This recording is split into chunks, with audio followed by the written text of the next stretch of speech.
Hello, my name is Justin Hickman. I'm with Span, and today is Wednesday, July 26, 2023, and I am continuing with the series of streams for Let's Make a Widget. So let me go ahead and pull the screen over. There were some changes that I made since yesterday's stream, or the last stream that I had. And that was with hiding the counter labels, or the field labels. There was like a little count things down here.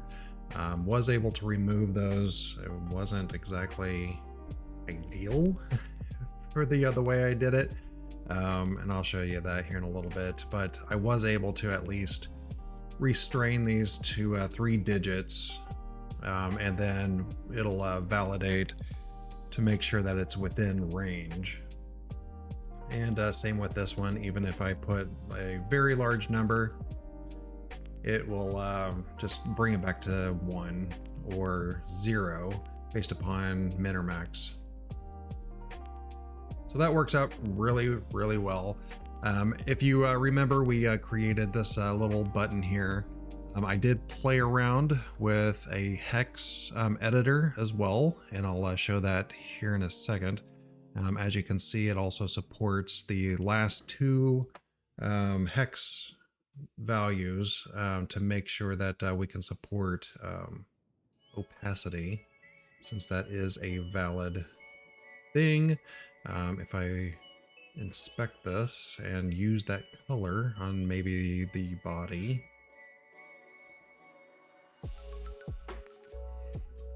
you can see that it is the same color, and it even has the opacity. Otherwise, it would be a little bit darker if we didn't have those last 2 hex values for opacity. So you see how that works. So that works out really well. If I take a look in here, there's quite a bit of changes that I made. So let's go ahead and close everything out and start from fresh. So picker fields is the interface for the fields within the picker. So any time that we want to expand this to support any other type of color, for example, in Chrome DevTools, there's all of these other different types of colors for binding. We could add those and support throwing in the extra fields. And I did implement the hex fields, but I also created a base picker fields, and basically all of the fields widgets are going to extend this, and it's just keeping track of all of the form parts that it needs, what type of color that it's editing, and it has the life cycle as necessary for not only receiving the updates from the color picker out here, but also if we were to type it in, it's able to change that. And of course, this is not live, it's on change. I could change that event to use like the input event. I don't know if I need that or not, but you can see how well that works. Is this live? Yeah, that is live.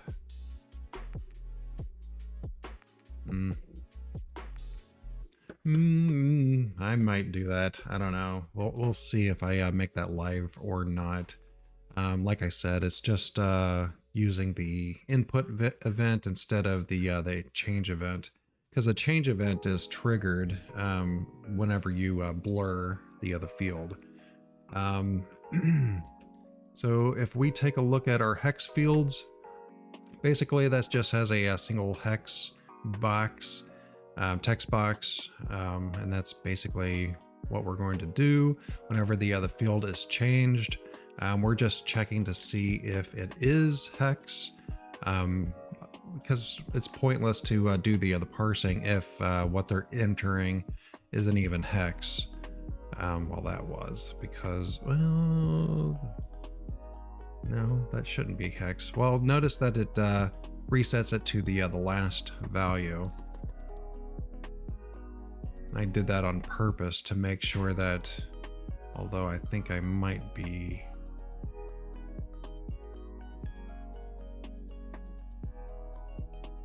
I'm not exactly sure what it's doing. I'm gonna have to figure out why, like, where is that number coming from?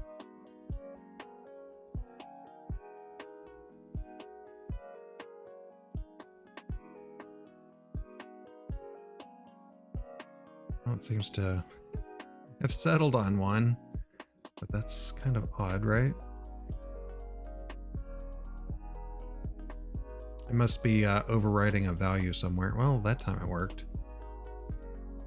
Yeah, I don't know. It's kind of weird. But I just make sure that it is hex. If it's not a hex value, I return. And then I reset to the old value by getting the internal value. Because on the hex, I found it easier just to use the RGB. And I had the ability to convert to the hex string just by calling that method on the class itself. So that works out pretty well. Today, let's take a look at the color picker, because I had to create this menu here, and notice that the menu has this little chevron next to it. And it changes based upon what I click. So let's take a look at how I did that. So here we create the drop menu, and first I create the build menu. So this is probably not the most efficient way to do this, but I create a map of menu items to a flex item, which is basically the add-on on the left side. So then I create this little create add-on lambda. It's a consumer. That way, down here, whenever I create the menu items, I'm able to call apply directly on that. And what it does is creates a new flex item of the chevron right icon. I hide it, I put it in the map, and then I add that icon to the left add-on of the menu item. Where is that? And then RGB, I know that this one's a default. I just did an additional apply on that one just to show that add-on. So whenever I first load it, I know that RGB is the default, so I just make sure that that's selected. The selection handler, basically on the menu itself, not the menu items, but the menu itself, whenever it's selected, it'll get the menu item that was selected, and all I do is go through that map and all of the values, which are the add-ons. I hide them all, and then I grab the add-on specifically for the selected menu item and show only that one. So every time I click, it hides them all and shows only the one that I selected. I mean, it's makes sense, but like I said, it's probably not the most efficient way of doing this. And then on the selection handler, basically I'm just grabbing the picker field, because the menu item, I decided to have the value of each menu item just a supplier that creates a new instance of the picker field subclass. So whenever I choose the hex one, it'll actually instantiate a brand new hex fields. And once it does that in this get, I remove the first child of the fields container.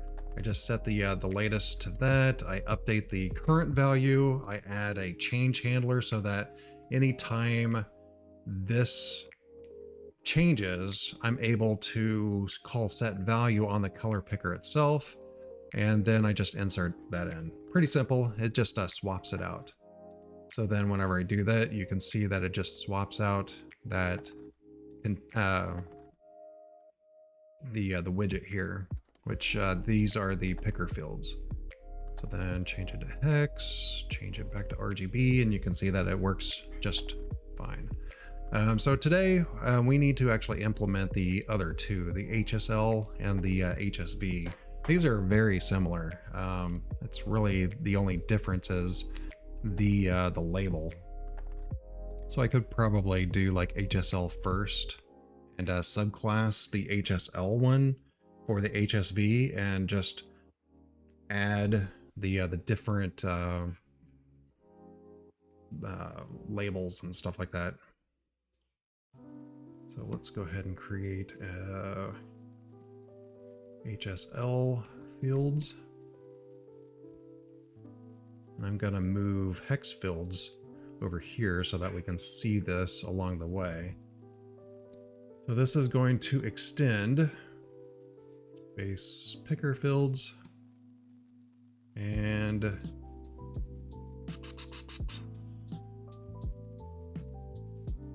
I wonder if I should create a root class on both of these, because obviously they're going to be editing a different type. Yeah, let me do that. Base HSL, HSV fields. I can rename these later. So here we're going to C extends color, and this is going to extend base picker fields C, and then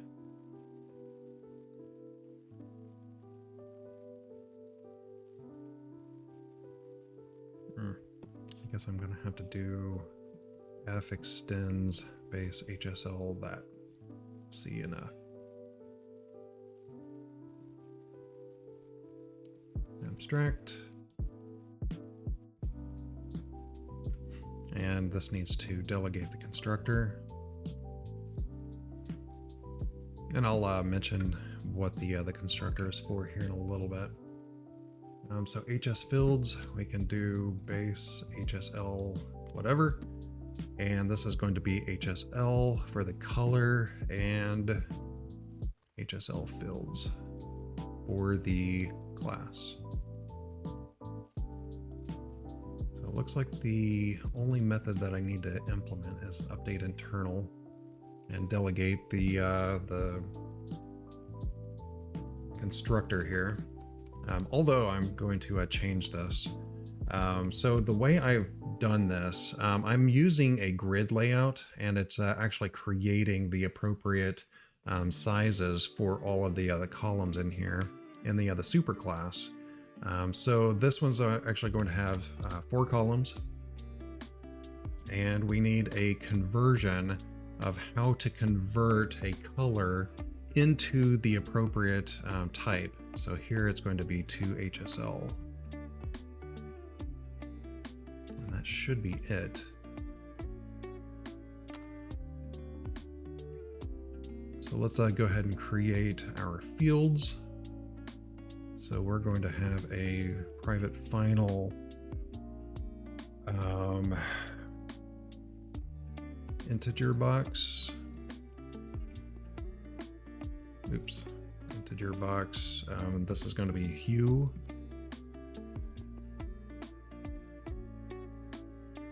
Actually, this should be in the superclass, right? Because both of these are going to have this private final integer box. Now this is going to be a double box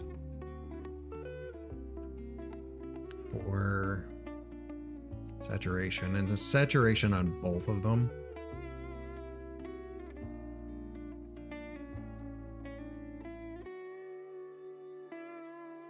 And I know that for the HSL, it's lightness, but I'm going to just use the name value. That might not be a great idea. Light value, just to represent both of them, right?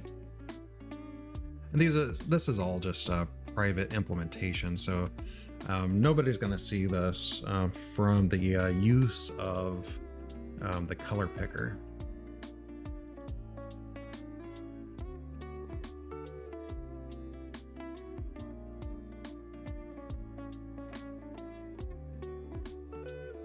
right, so let's go ahead and add these, and I will need an alpha.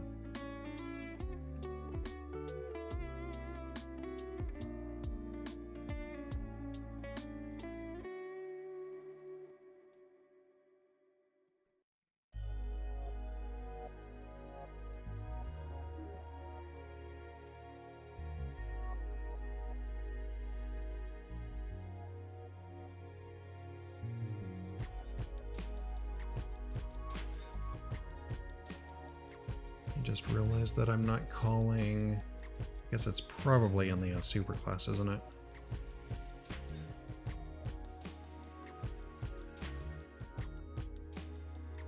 I'm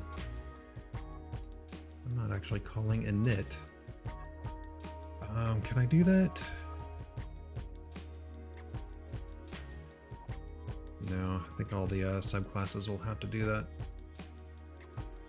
Oh wait, yeah.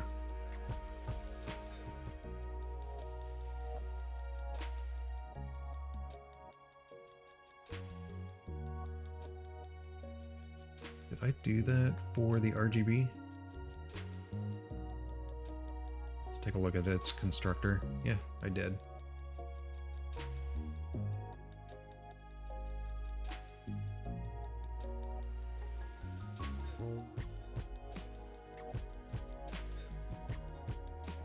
Not going to work, so it does have to be on the other subclass, only because we're passing the end type in here, so that's fine.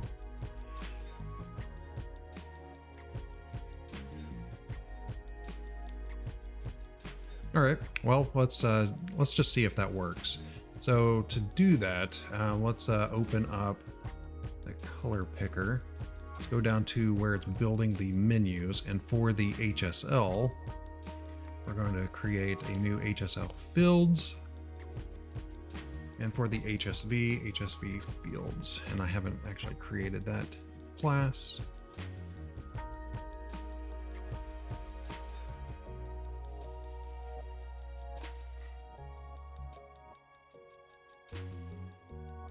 And this is going to be HSV and HSV fields.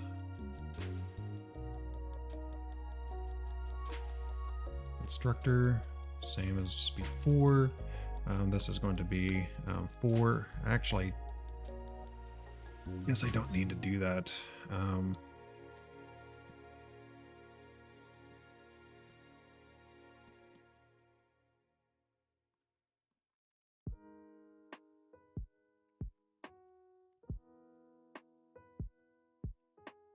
What if in the base we don't pass this stuff? Oh wait, I do need that. We don't need the other columns though, because that's going to be the same on both of them. So let's just hard code 4 there. We will need a converter though.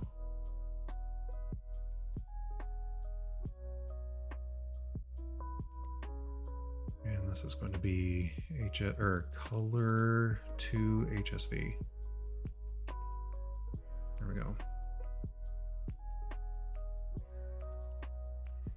And that should be correct. So let's go back to our color picker, and everything looks correct here. We will need to add the labels, but I'll do that here in a second. I just want to make sure that it actually instantiates those classes.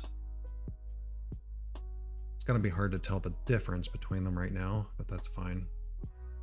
We can at least go to like HSL. Yeah, I don't think it did anything.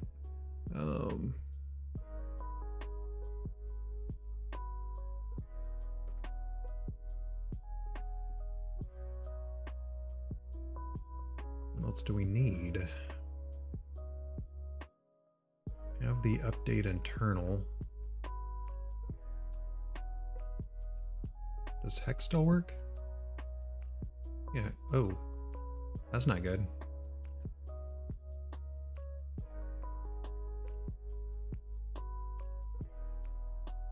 Yeah, that's weird. So what happened to HSL?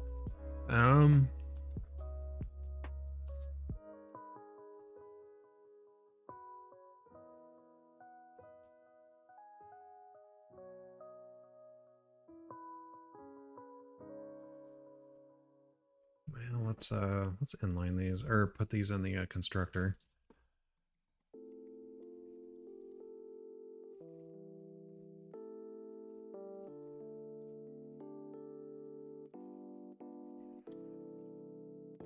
The hue is going to be the same on all of them.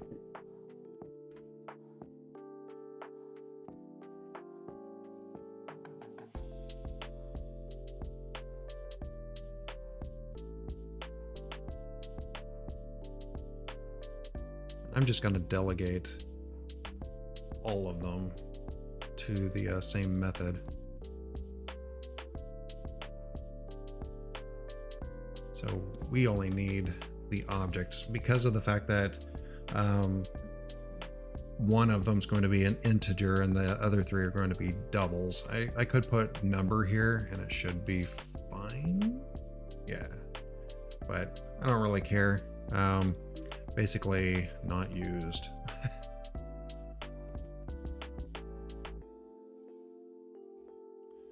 All right. And let's go ahead and do the same for these.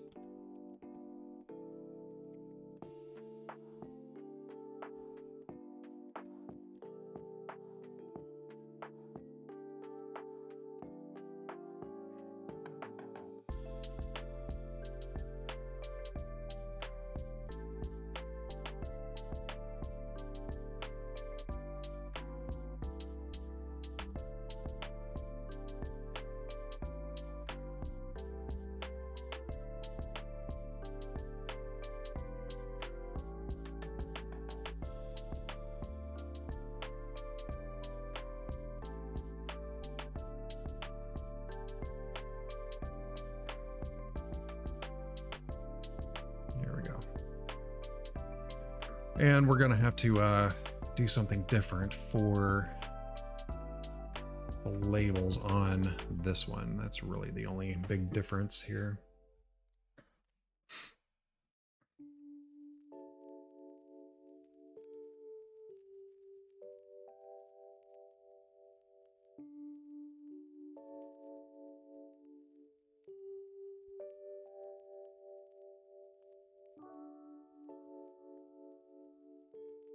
I don't know why that's still disappearing.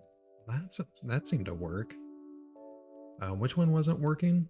The HSL. HSV works. What's wrong with HSL? They're basically the same.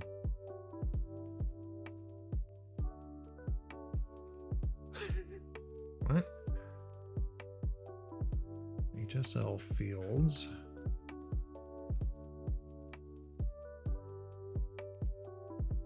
HSL, HSL, HSL, HSV, HSV. Yeah, it's all the same.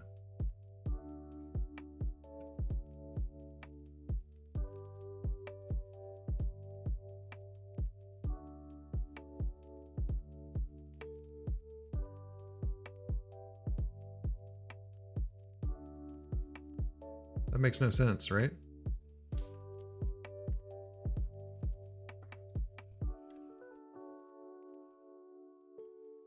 Maybe I need to debug that. So let's go into color picker.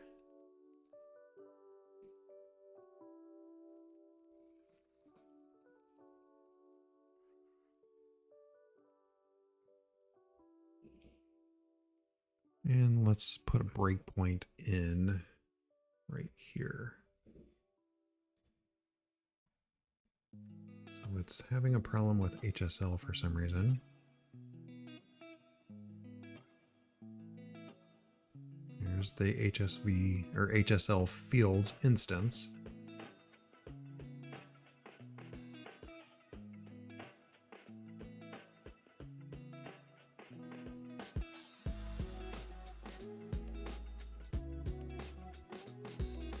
It removes it. Oh, I wonder if there's like an exception. Yeah, there's an uncut exception. All right, so color not defined.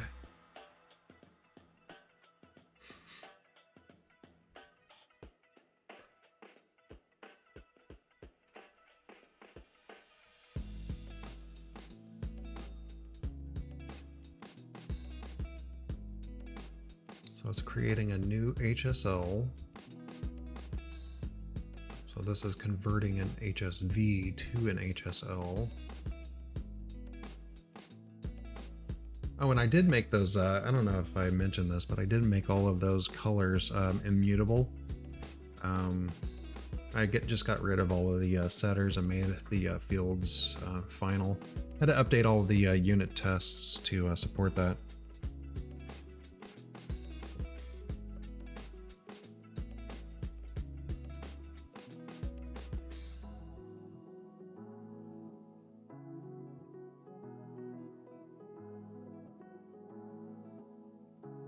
Wait a second.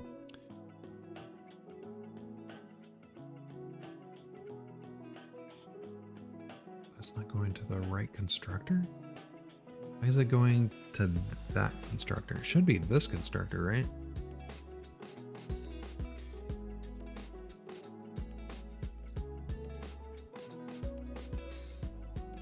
Let's try that again. And let's not pause. Let's just go on HS. What?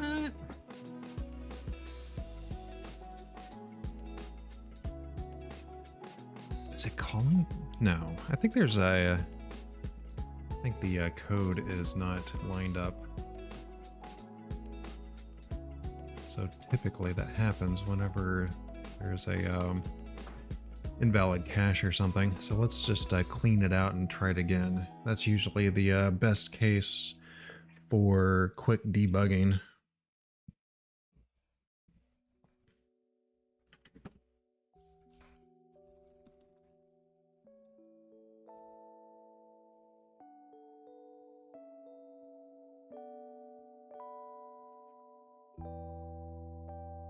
It's going to take a while to compile.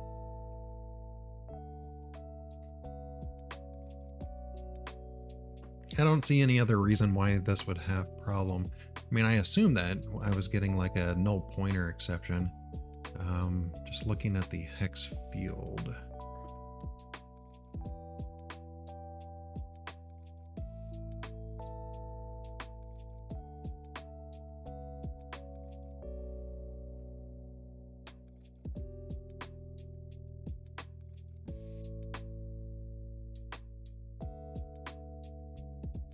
I don't see any reason why I'd get a null pointer.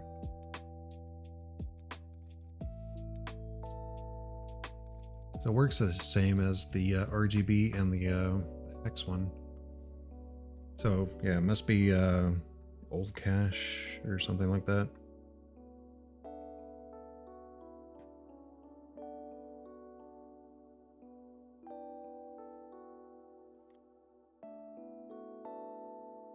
Well, while that's working on it, I'll drag it over so I can see whenever it comes back.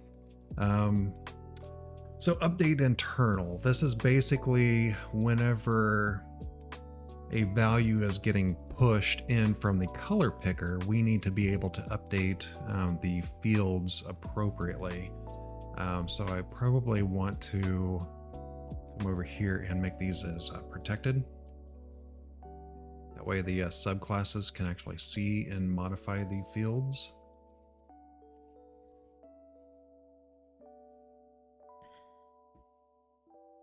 Here we go.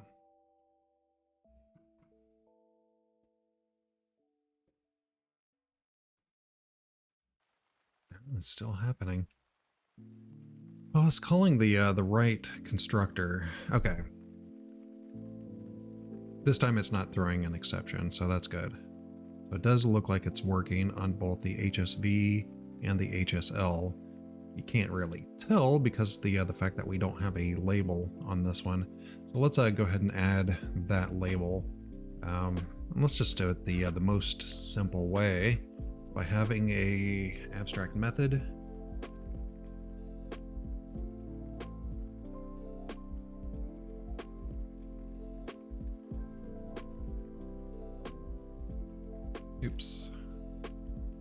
is going to be a string.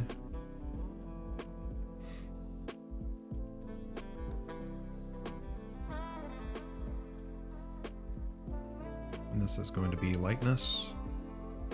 And for the HSV side, we're going to implement that method and return value. So now if we do this,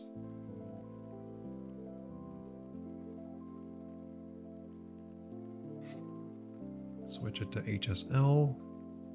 Oh wait, I didn't actually call it.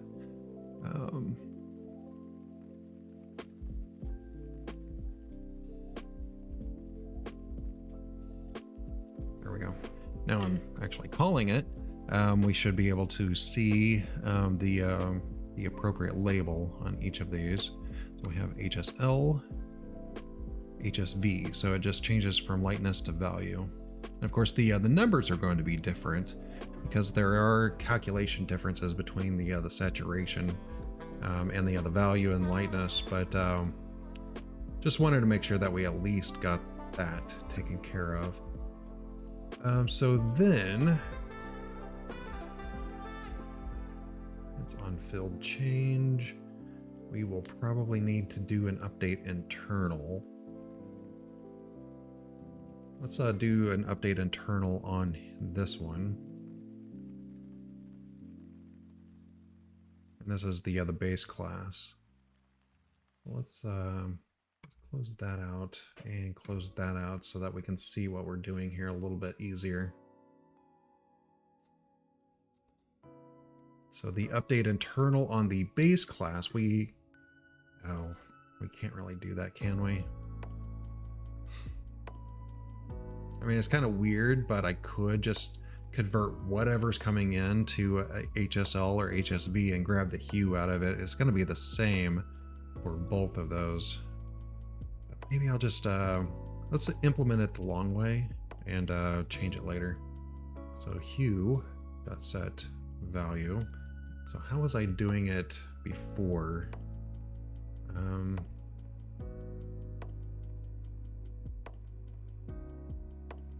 How was I doing on RGB? Okay, I guess I'm just grabbing the other values. So value.hue. What is this one? This is HSL saturation, and this is light value.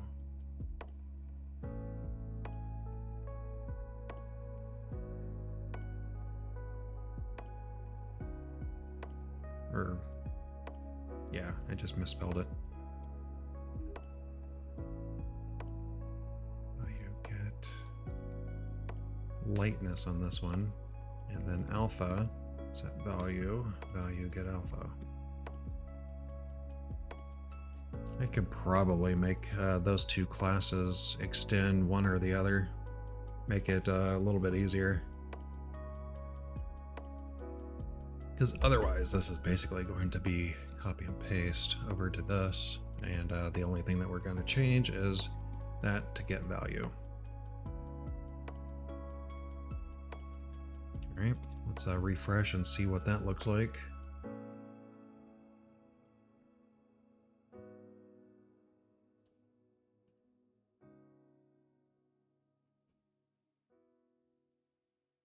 Yeah, I mean, that seems to be working. And change that to HSV, and you can see that it changes as well. What does it have over here? Should we do like a percent instead? Yeah, because this is percent. What is the precision on that? Can you do like a 10.5%? Oh, no. Looks like it only supports 4 characters in this box. Doesn't really do anything whenever you type a incorrect value. I guess it just sets it to 0. Can I move this so I can see? So 200%? Does that work? Yeah, apparently. So it looks like I can do a 200%.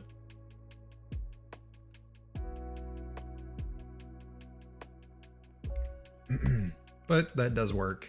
Switching it back to HSL. Saturation from 0 to 1. Lightness from 0 to 1. Oh wait, how does the lightness work? So here's 0 and lightness 0.5 and 1. Oh, I see. 0 to 0.5. Is that right?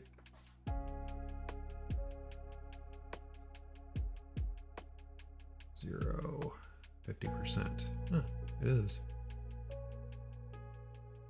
Oh, it apparently does work because it's at least uniform with the values on this side.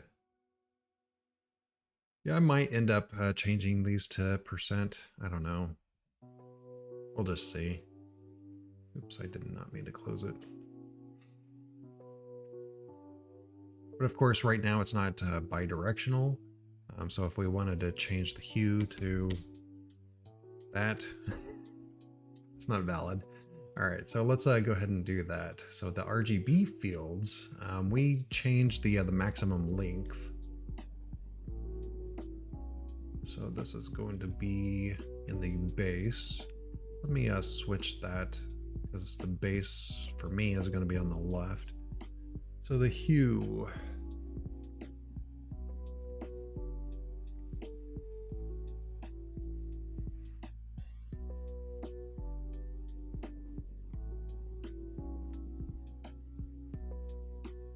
I guess that's it. Saturation. What did we do? We did, doesn't look like we limited the other characters on set or on the other double, so let's not do that here.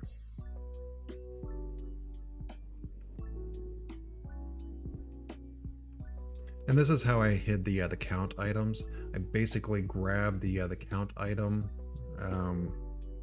flex item, and then just set the visibility to hidden and the height to 0. I couldn't change the display to none because there's some code that actually changes the display back to inline in order to show it. So it looks like that one might be the only one that I need to do this on. So hue, get count item, style, set CSS property, visibility, hidden.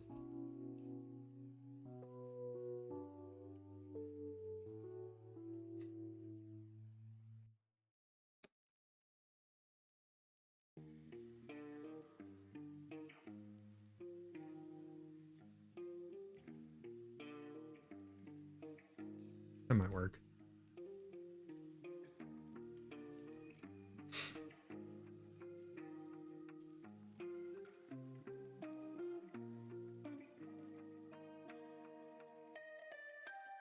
Yeah. So now we're limited to just the 3 digits. All right.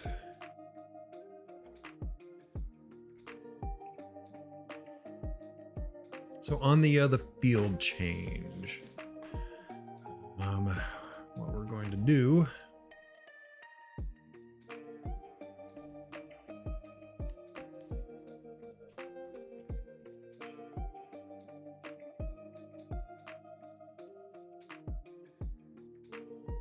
oh, so here I'm just constraining it. That's fine, I can do that. Red.value, or not red, hue.value. Constrain.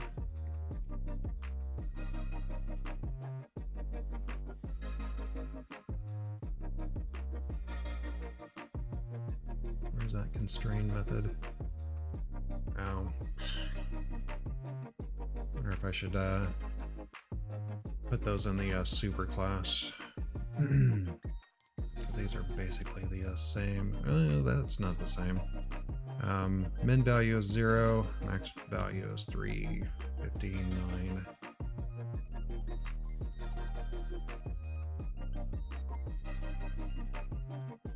Or wait, 359 and 0. Those mixed up. Because this is the only one that is going to be called is for hue. Because all of the others are double. So we're just going to constrain them the exact same way. So this dot saturation value, constrain saturation, get value, and silent that. I don't know if I need this here or not. Probably not. Makes it kind of wordy. Saturation, and then light value, constrain.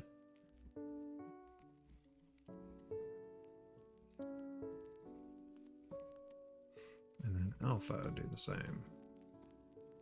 Because these are all constrained between 0 and 1. And that can happen on HSL or HSV.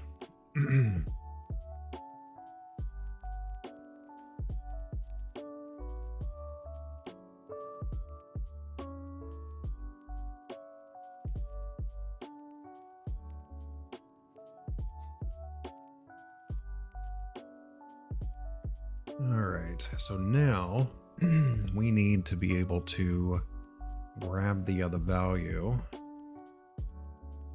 So this is going to be C, new value, equals this dot converter. No, how am I doing that? Maybe I just do construct color and pass it these values separately, and then the subclasses just implement that.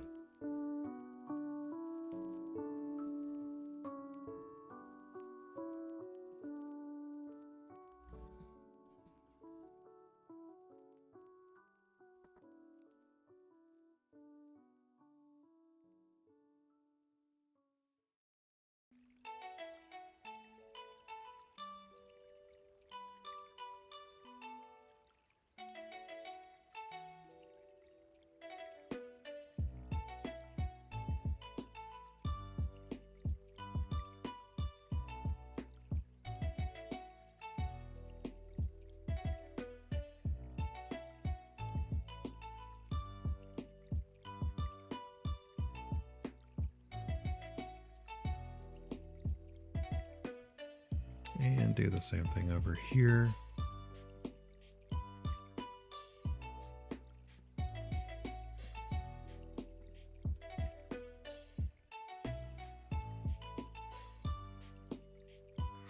There we go.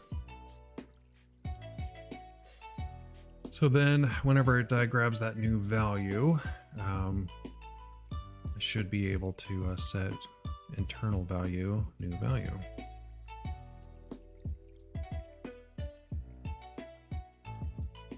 Let's just make sure that I'm doing that the same way.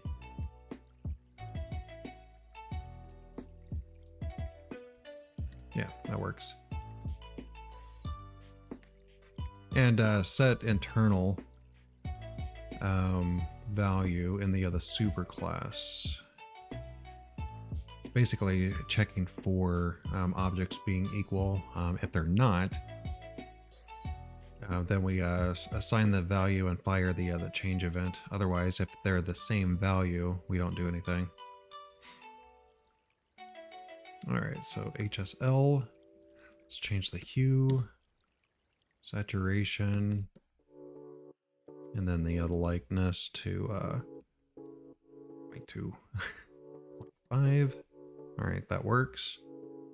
HSV, let's change the hue to 128. Saturation 90%. Value, let's put that at 90% as well. Oh, I just realized that the alpha reset.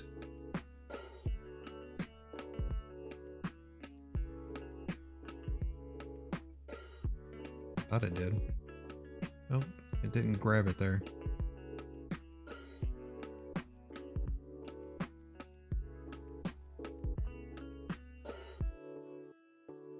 That's weird, right?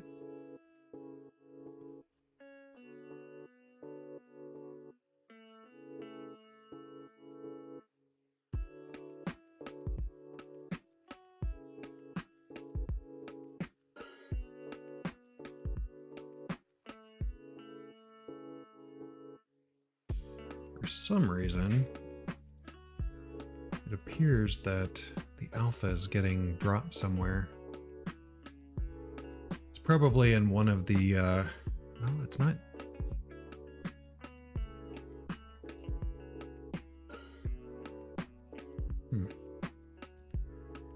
Maybe I should, let's debug that. Let's go into, oops, did not mean to open a new email. I meant to inspect.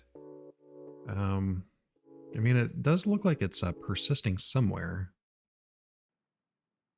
Looks like I'm printing this somewhere. I'm not sure where I'm printing that at. All right, so let's look at hex fields.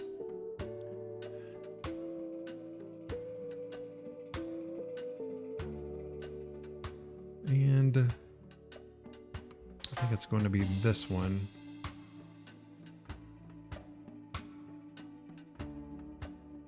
So the value coming in as the alpha of 1.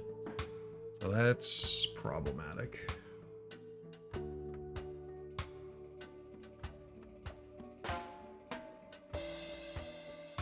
That is weird though, because if I go to HSL fields, go to its, I think it's I don't know what it's doing there.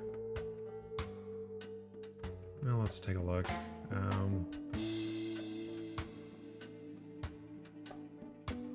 Who's calling the update internal?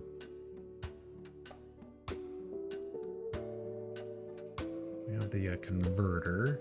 I wonder if there's something in the color util for 2 hex string, 2 hex.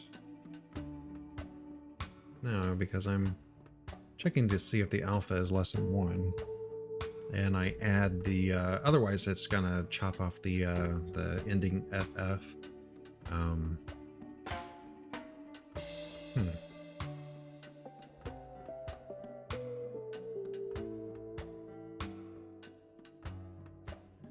Format hex, 2 hex.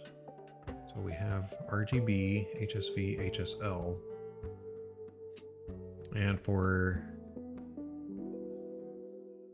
that one, we're converting the HSL to HSV and then going to hex because that was easier for me.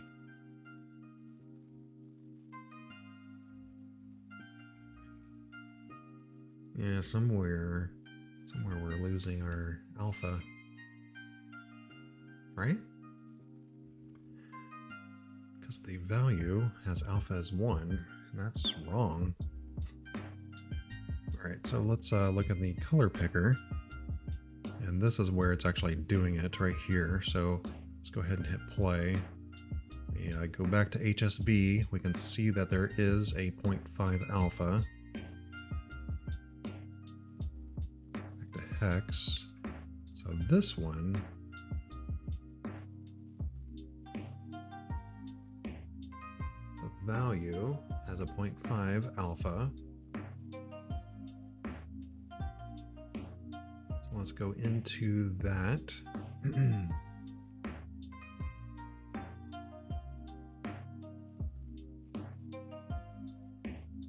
Oh, I wonder, because it's coming in here as what do we have as the base type? We have an HSV right now, and we have a converter that is converting the HSV to RGB. RGB. So then we have the HSV one.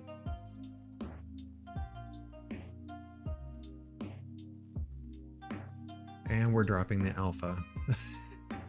Here it is. All right.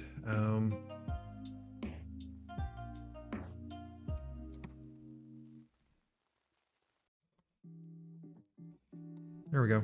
Delegate the alpha, because that shouldn't change. All right, cool. Let's remove our breakpoints. Move all breakpoints.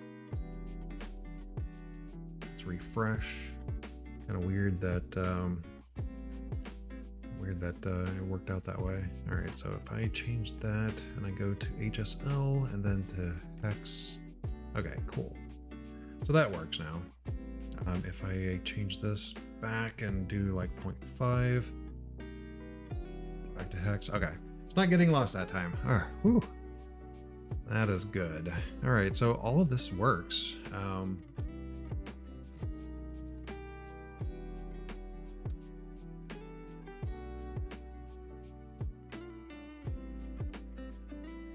I'm satisfied with it.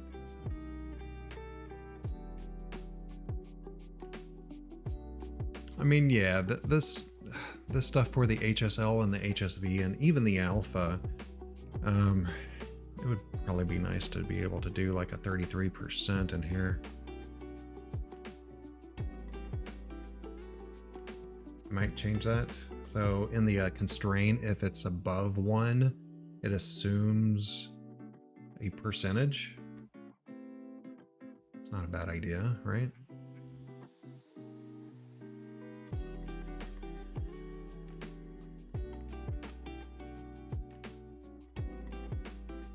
Yeah, let's do that.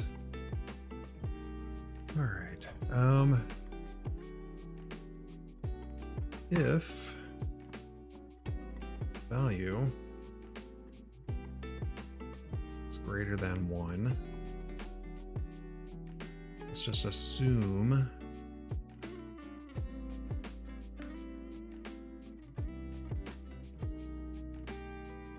can we assume that it's a percentage?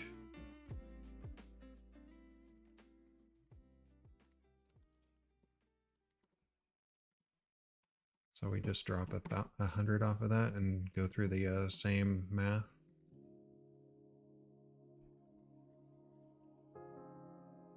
And then it'll just come out as a 0.33. So even if I, oops, wrong one. So if I come over here and do 33, it'll be like 33%, 90%.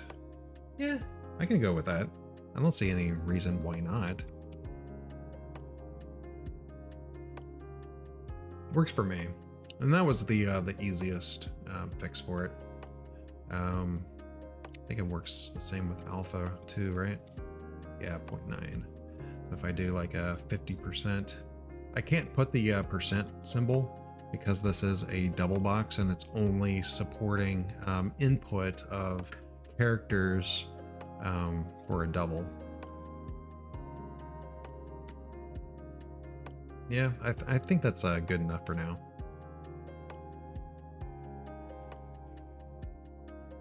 Of course, I'll just need to do some code cleanup later. Let's go ahead and commit this stuff.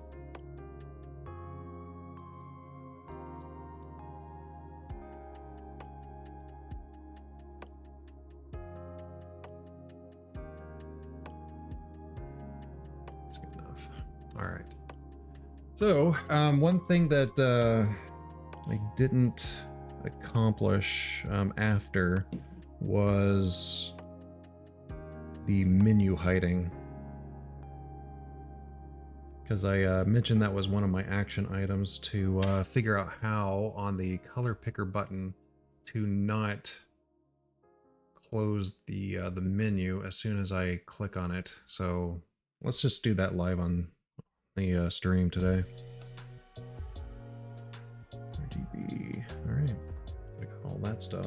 Oh, and I did get the math correctly for the RGB to HSV.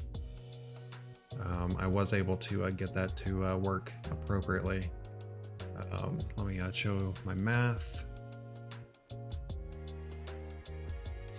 And I created the unit test to validate it. So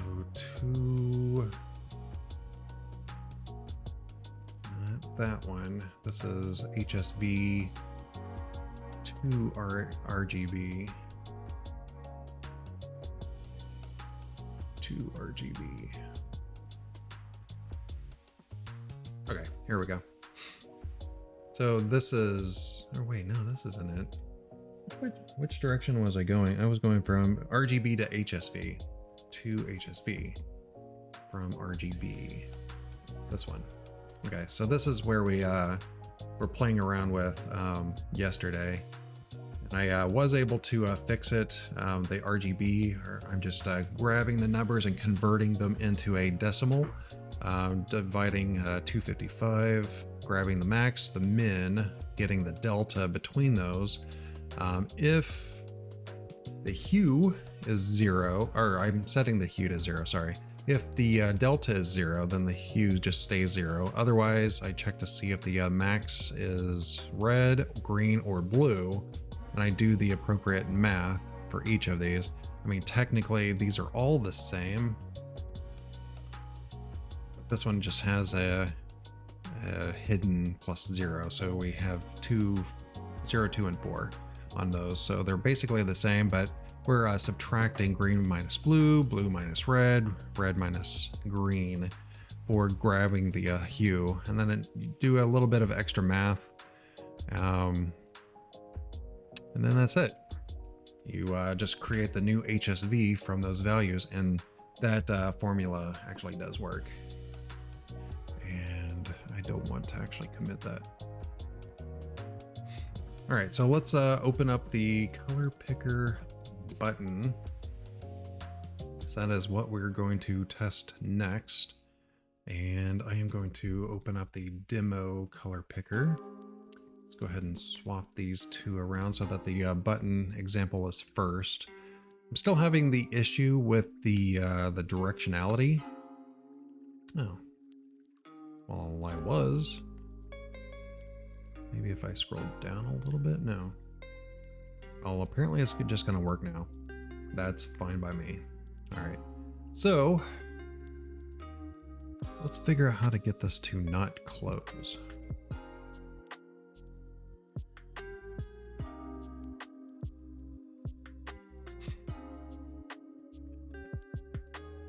So the way I typically do that kind of stuff, I go into the code just to figure out how it's actually doing the closing. So there's the open listener.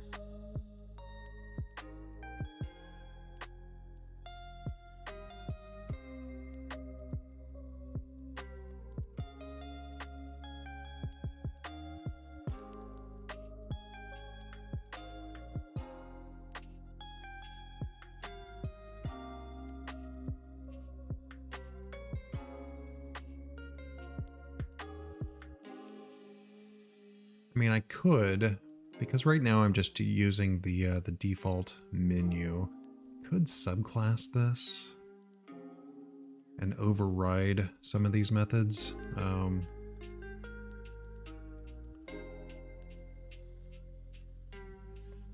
don't know if I want to do that or not.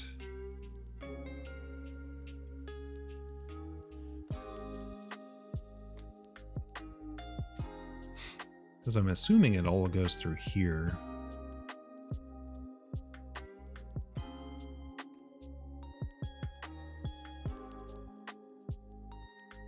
So I should be able to at least subclass that, right?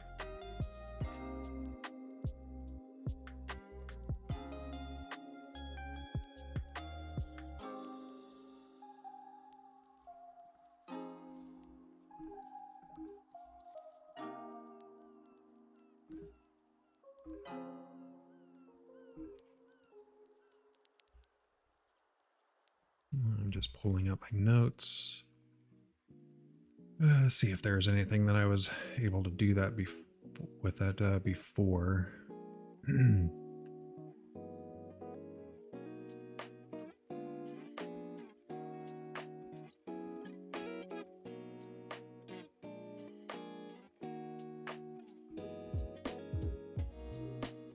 It does look like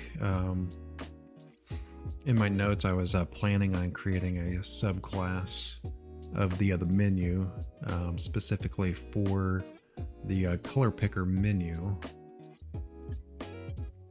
That way, with encapsulation and class responsibility, it makes the most sense to have a menu class take care of itself and all of its handlers.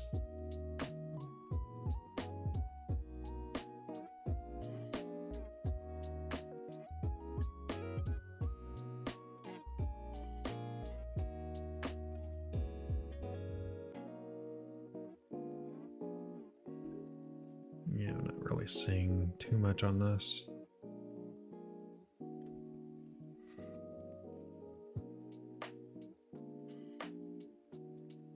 Let me change that.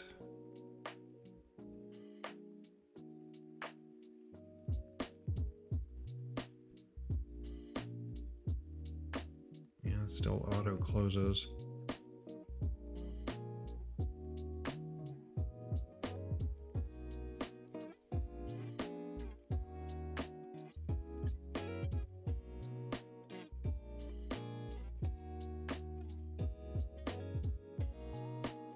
I wonder if this is cancelable.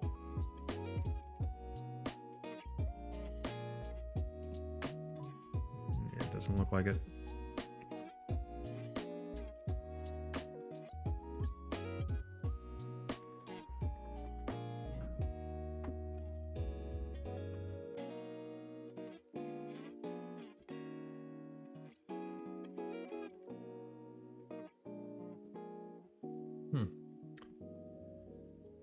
Well, that's not very helpful, is it? So what if I do true? What does that actually do? I do not know.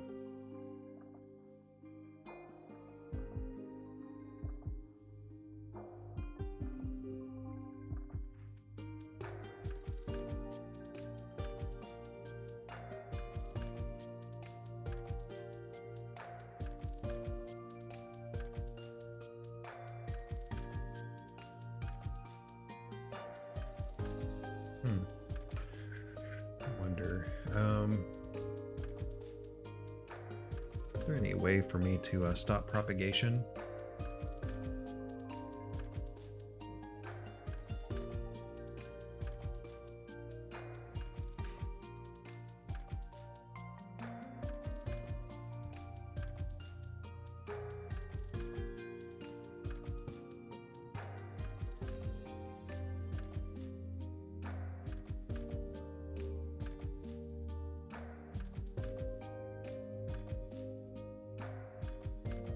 Let's just see what that does.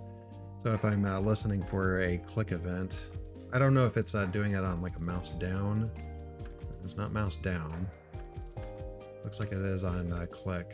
All right, cool. So me doing a stop propagation actually fixed it. And then I can still click off of it and it retains that color. Okay, that was a little bit simpler than I was expecting. Looks like whenever I drag off though, yeah, because my click starts there and I let go, my click event is outside.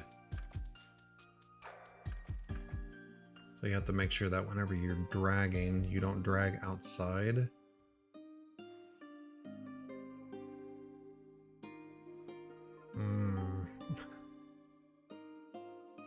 Because the click event, I'm assuming, is occurring out here. Because it's based upon the mouse up. So I'm assuming that whenever I mouse up here, this is actually receiving that click event. Am I right? Let's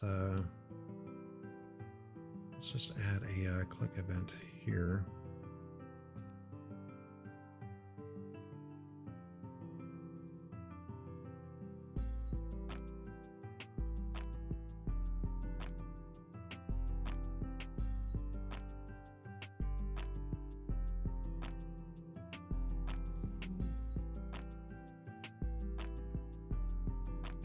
All right, So clicking it directly obviously does it. So let's clear that.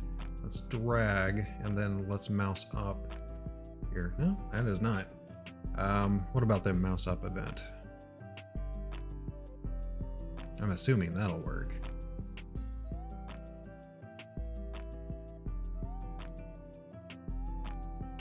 Oops, it was the picker.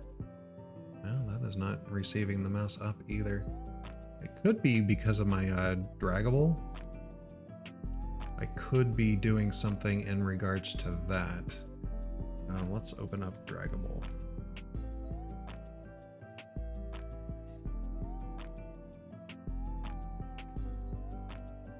So whenever we start the drag,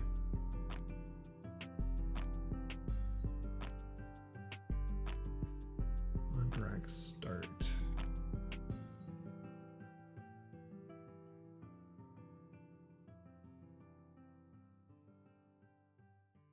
so that's actually adding a drag start. Wait, is this mine? No, this is not. Is this mine? No, this is not mine. Draggable. Okay, it's like, that code does not look familiar. Okay, apparently I'm creating another draggable class. It is package private, but I'll talk to a mod about that later. So what am I doing here? On mouse down, I'm adding a global listener.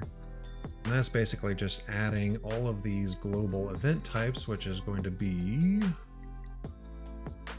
key down, mouse move, and mouse up. That way, globally, adding that to the document, I'm able to hit escape, even though the event is not on this drag handle. And that's why we can drag a little bit faster than it's moving, because if we were just listening to events on this element, the little circle here, we wouldn't actually be able to keep up. So we would have to drag really slowly, otherwise it wouldn't be getting the mouse move. So right now we're listening to mouse move on the document. And then whenever we mouse up, it removes those event handlers from the document. And we also monitor for like the escape key. And as soon as, oh, I need to remove that console. Oops. Console. Okay. I need to check in or review my code before contributing my pull request. So that works. Mouse up works. What other things cancel? Cancel drag. Guess there's only one usage. That's just the escape key. Otherwise, mouse up will call stop drag, which is different than cancel drag, because cancel drag will basically reset the draggable where it started. So you can see hitting escape and it just keeps resetting back. However, a mouse up will change the value to that. Okay. I don't see anything that would cause this to occur. So I'm not sure. I mean, this does work, at least. Just don't drag outside of this. Oh, see, it's doing it again. Why is it going up? Is it because there's not enough room down here? See, my preference would be to always allow it to go down, especially if you can scroll down. I don't know, maybe that's fixed in Domino 2. All right, so that works. I can, ooh, that's going to be a problem because this is actually creating a menu. It's closing the other menus because they're not linked together. I could change this to be a submenu somehow.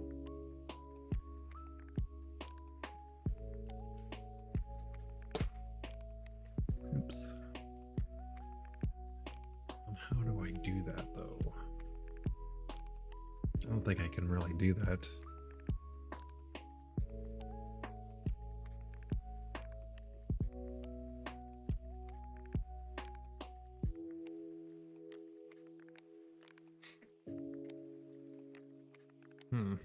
Yeah.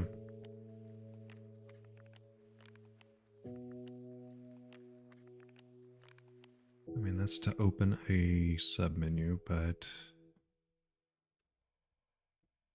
how do I get these to be related? I don't think I really can. It's like whenever I'm appending a menu item and that has a menu, then it's able to do that connection between that. Because if we come in here and we have submenu,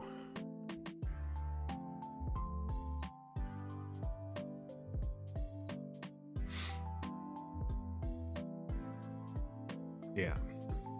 So it's adding all the appropriate keyboard navigation.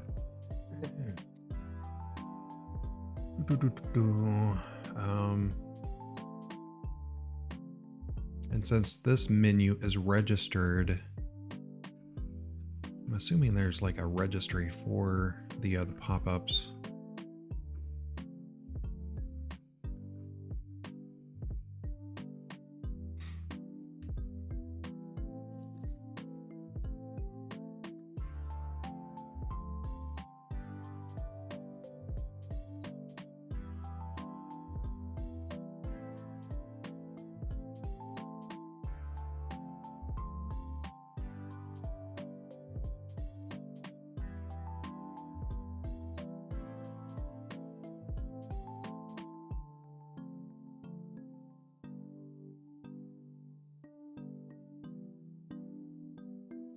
What is this pop-ups closer?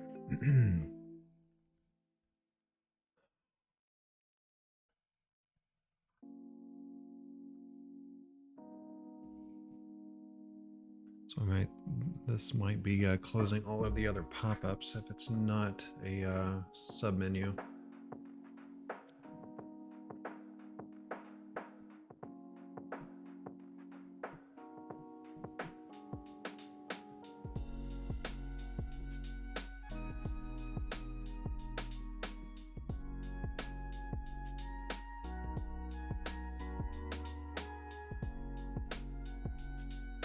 And we also don't want that to occur.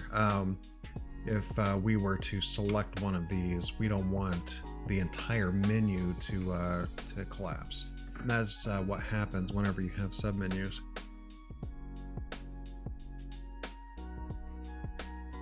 So let's find one in here.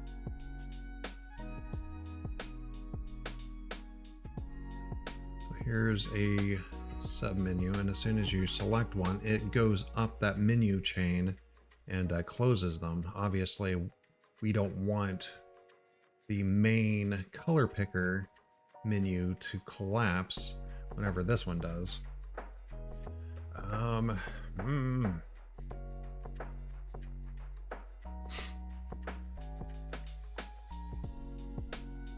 So maybe just for the time being, so that we can monitor this stuff, let's create a subclass.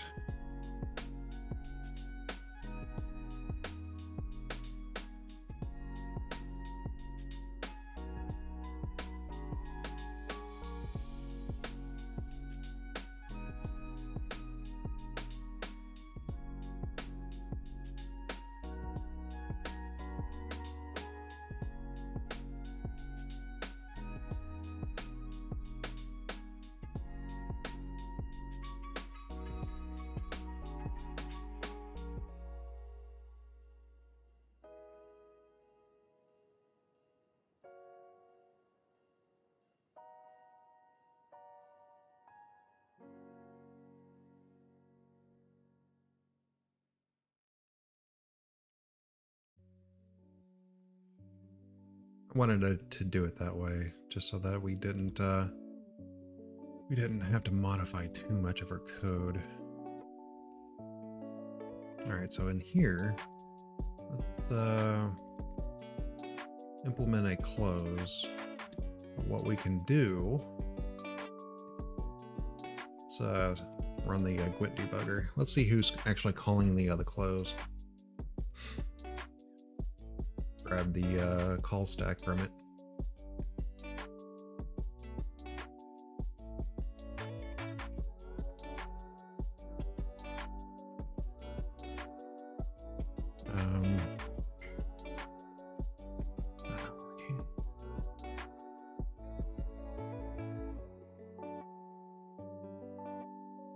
Let's close all color picker button.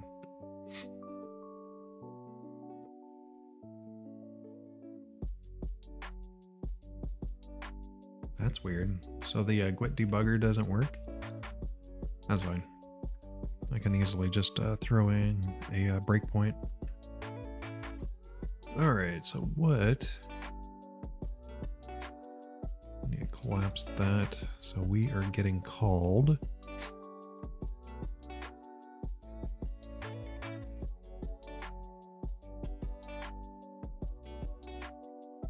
So it is the pop-ups closer. So the abstract menu will call close because there's a close others, and close others is called in open. So if is drop down, if it's is open, which it's not.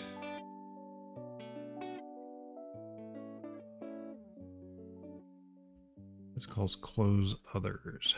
Oof.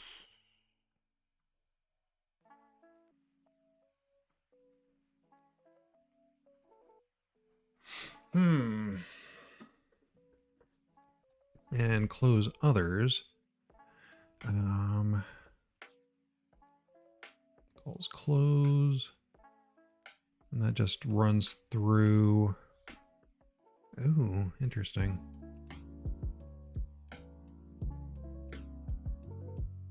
It's just removing from the DOM. Looking for the selector. This selector is. Or wait. I see what it's doing. This is asynchronous. So then there's a body observer that's watching for the element to be removed. Then the abstract menu sees that it's being detached and it calls on close. So yeah.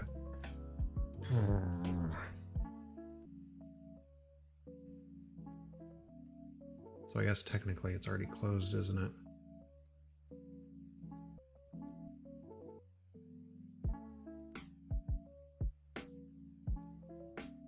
Yeah, it's already closed. But it's already removed from the other DOM. And this is just calling close after the fact, which is kind of interesting.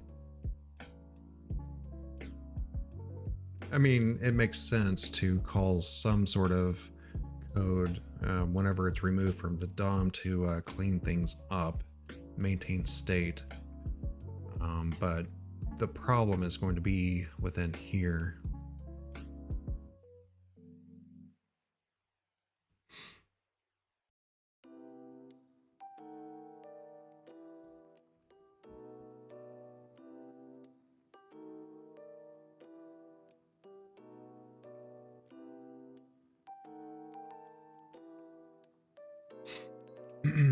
So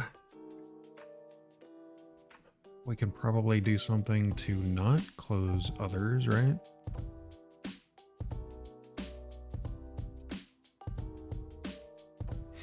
Actually, it's using a selector. Let me see what that selector is.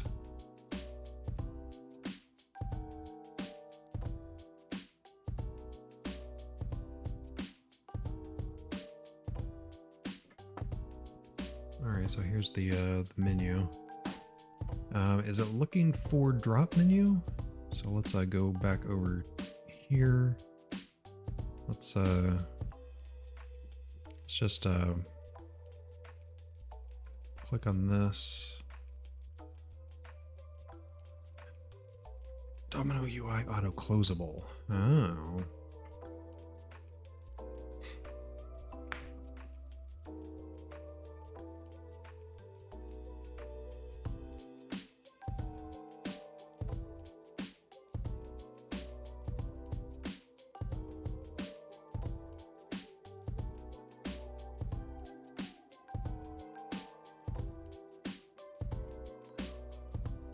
Why am I getting that?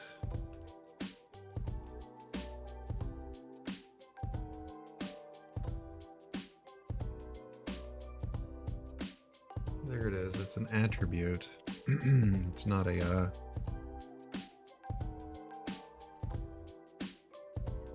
So how do I not have this auto closable?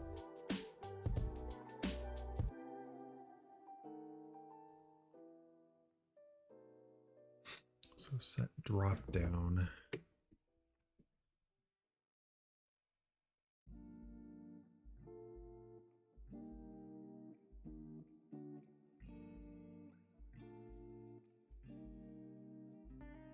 Yeah, I'm wondering if this is going to cause a lot of weird issues.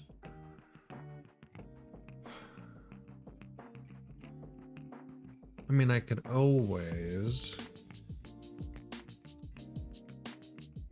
remove this attribute.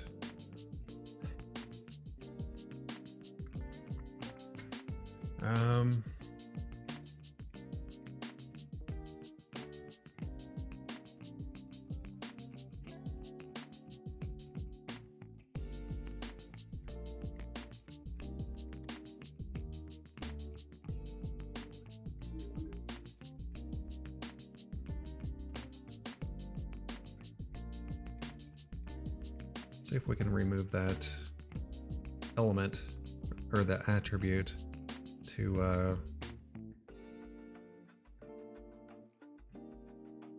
not auto close.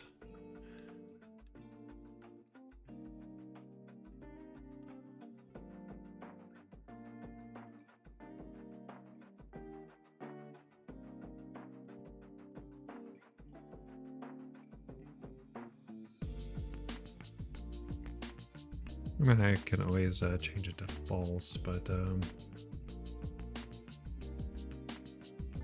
that work? Yeah, that worked. But now, whenever I click off, I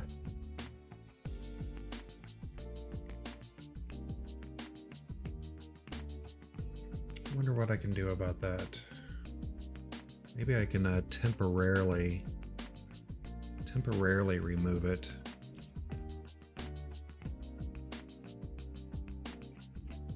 So not there.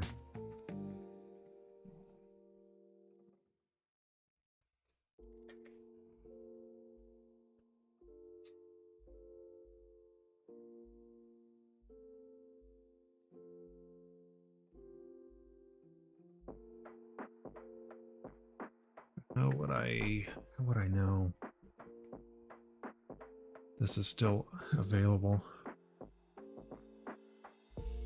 Because I don't want to auto close whenever this is open.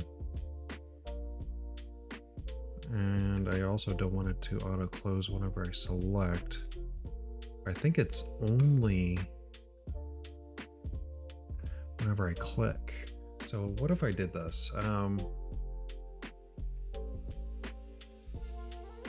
So in here,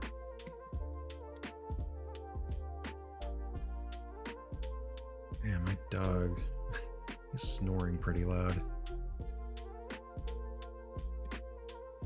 So what if I added a click event to the menu?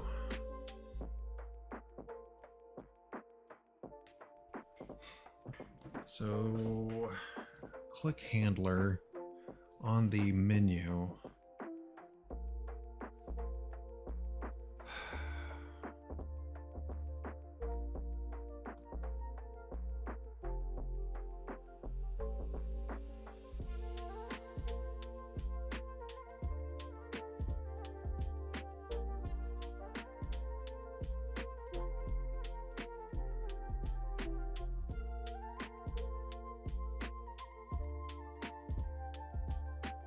I kind of want this to be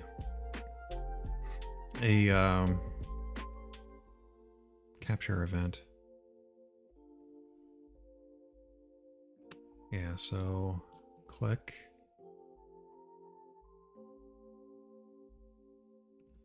Well, see, that's the thing. It could also be a spacebar. I wonder if does that go through a click event? No. I might have to do this multiple times. All right, so if I were to have a click event here,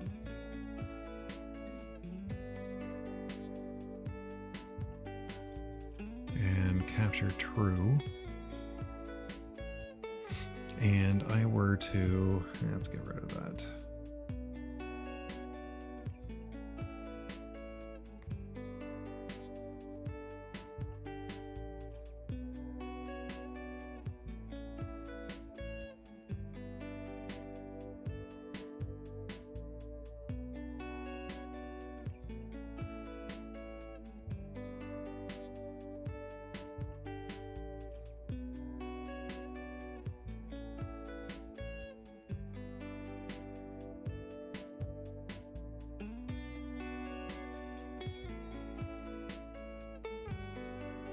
Then I want to add it back after the click has occurred.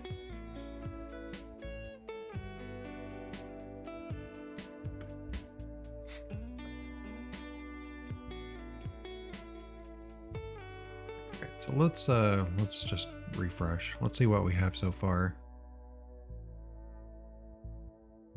We open it up, we can click over here, it auto closes. But as soon as I click in here, it's no longer auto closable, which is perfectly fine.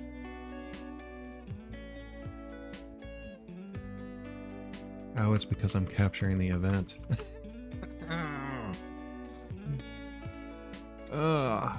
I need to remove that after I... Ugh.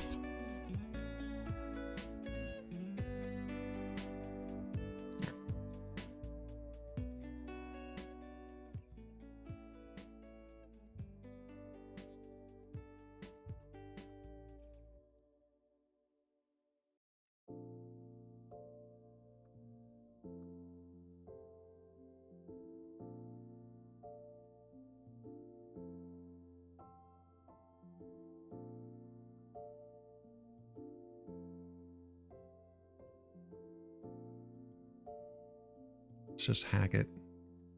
We can do that, right?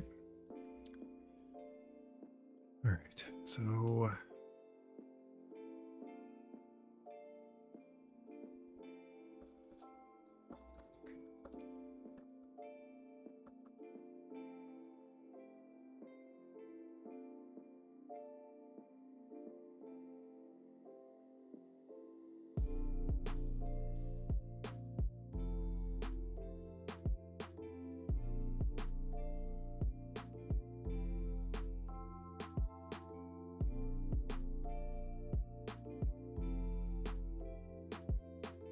this is a listener.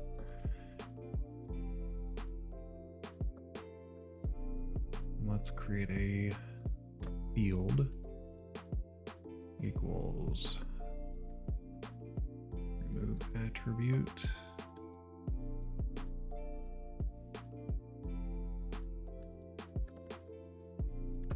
And event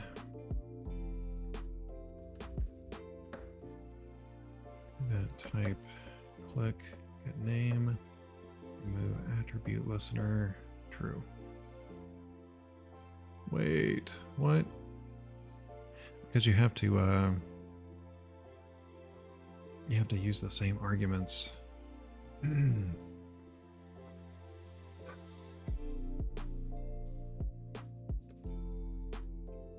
Maybe it's just not delegated.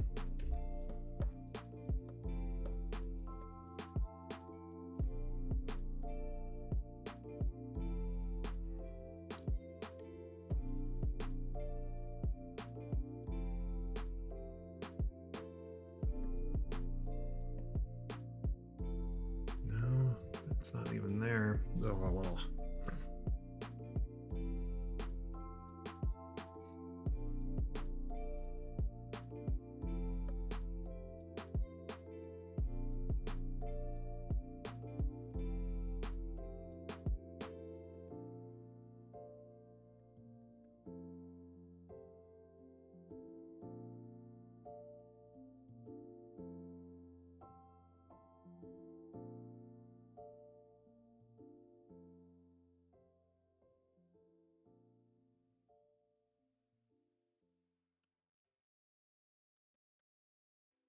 And once. I wonder where that is.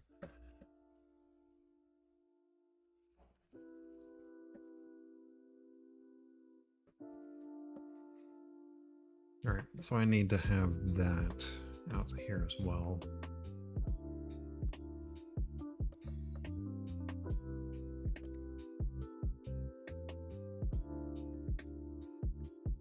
So now we have to do event options instead of Boolean. That way we can remove that event listener.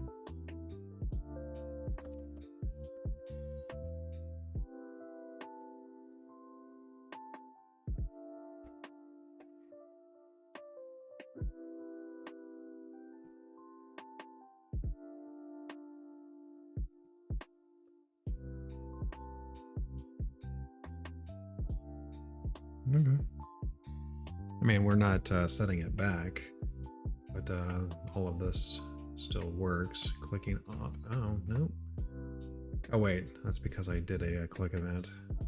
So if I click off, it's not until I do my first click event, it'll add that or remove that attribute. So now I need to just add it back. How can I add this back? So it's basically after the click event. I could probably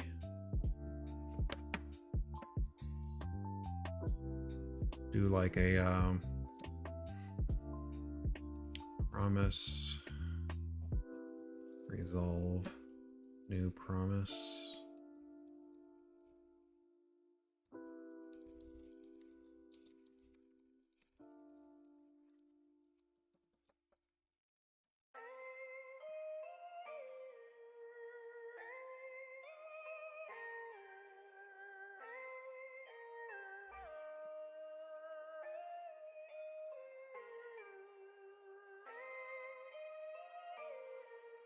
Is that generic?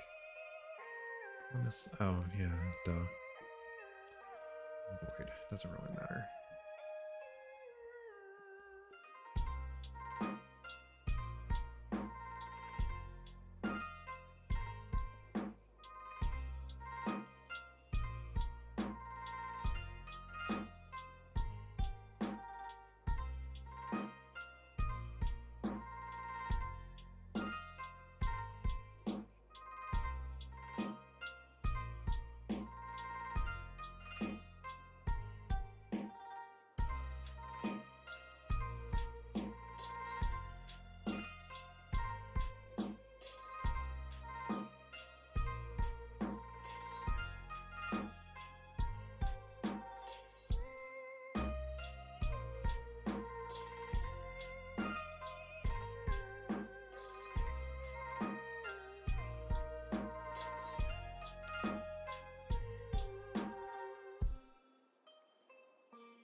I don't know.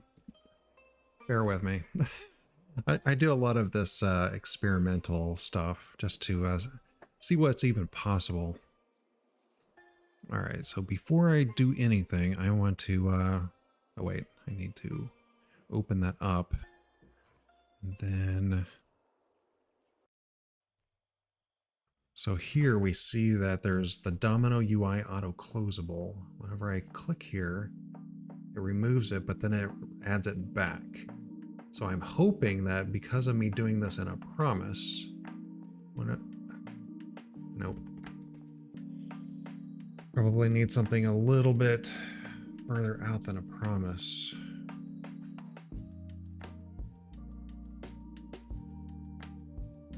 Because I guess I wonder when the new window is added.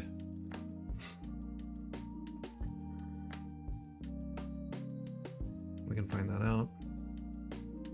I think. Did I remove the close? No, I didn't.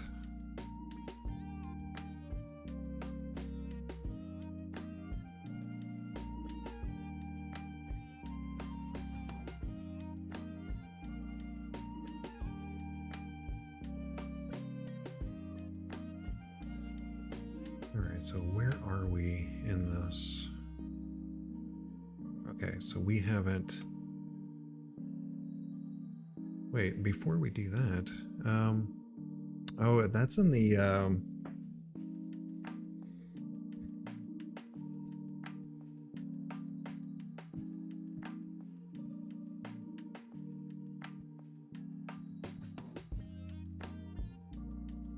that's occurring...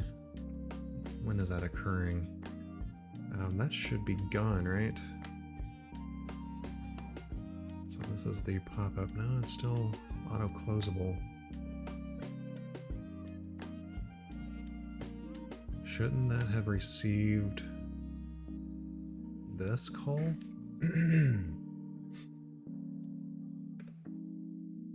Let me just double check, see what one says.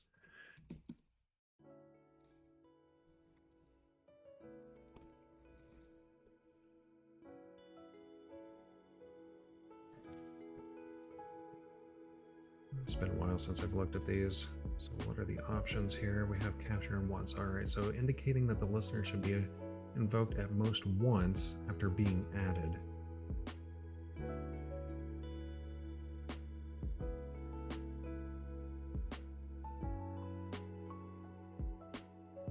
Is that right?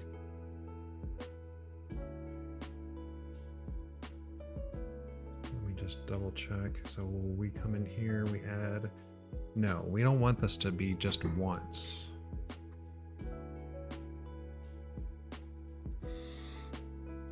Because we're going to have to handle every click event that occurs in the menu itself.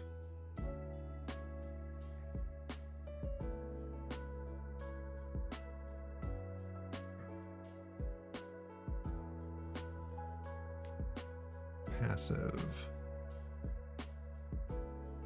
Boolean value that, if true, indicates that the function specified by listener will never be called permanent default.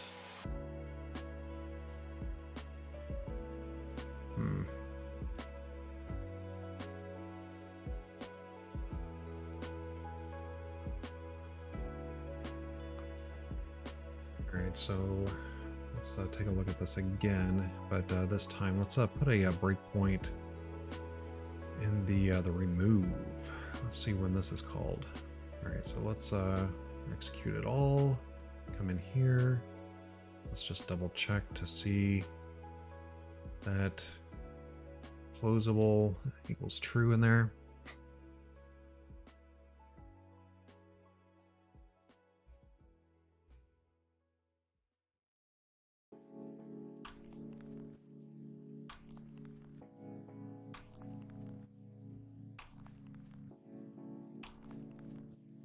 I don't think that's it's not calling my callback.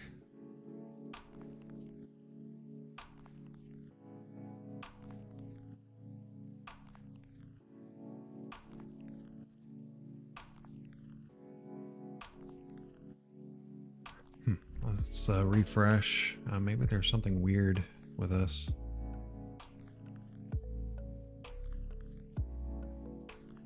Okay, don't need that.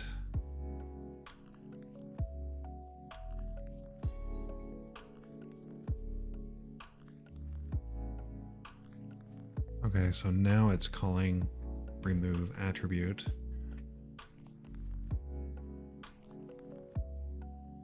Oh, you know what? I need to add the listener again.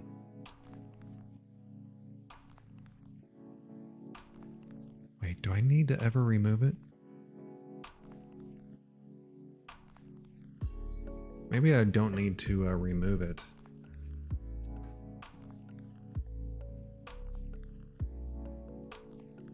Yeah. Maybe that's my problem. I don't need to remove the listener.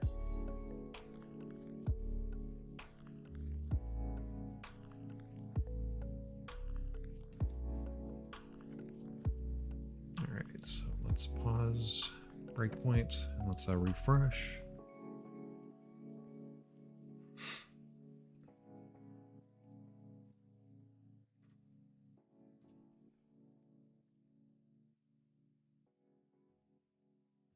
Okay, you can see that it's changing every time I click in here. So let's see if this menu opens before I add that property back. It does not. Is that a mouse down or is that a click? It is a click.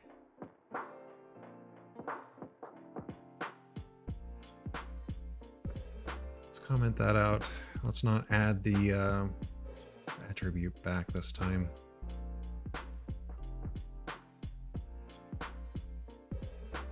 So maybe a promise is not long enough.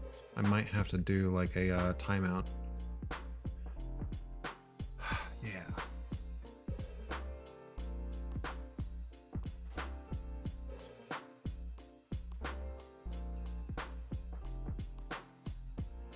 Well, now it's just broken.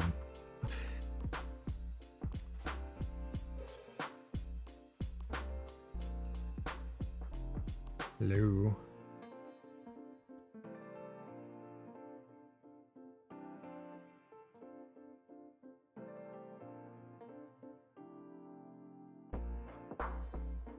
I think I may have gotten into an infinite loop here. Yeah, I guess that's not even needed.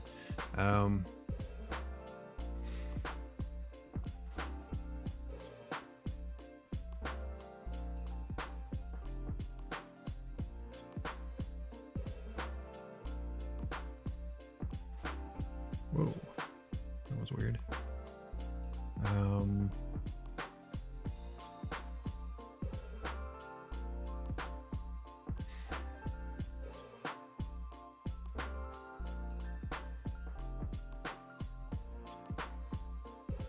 Set timeout callback function.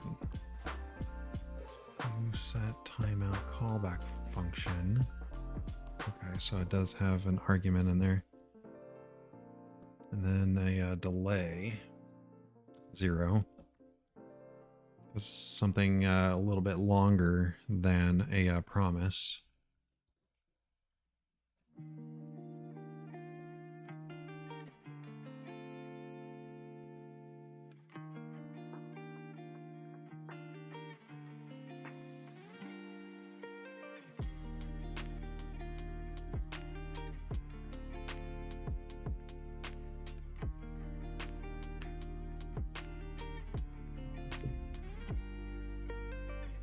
Let's just make sure that I didn't break a bunch of stuff. Looks like all the events are still working. So whenever I come here, I can click on this, click off of it, and it goes away. Clicking on this appears to be broken.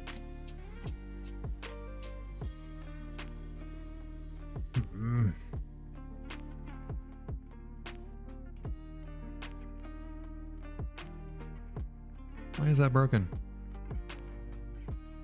I'm not, yeah, why is that broken?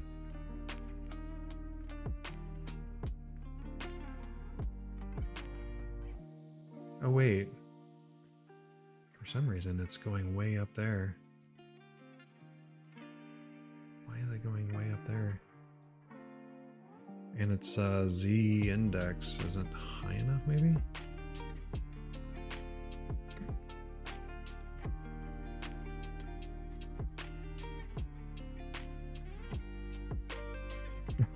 It's almost there.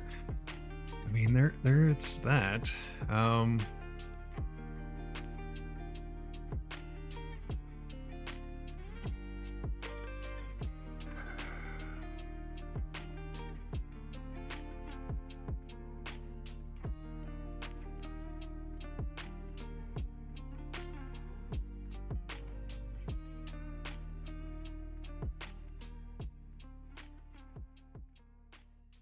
Okay, so the Z index here is 36. Z index here is 42, but it's not anchored right.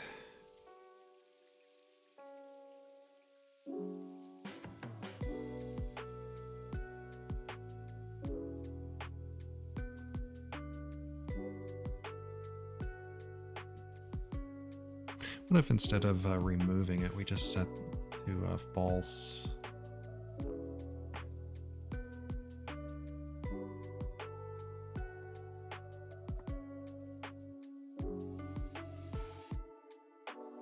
Yeah, let's not remove the attribute. Let's just change it to false. See if that works.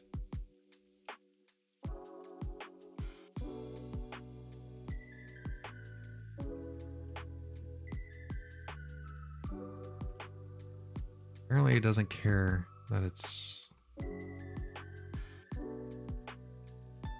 false or not.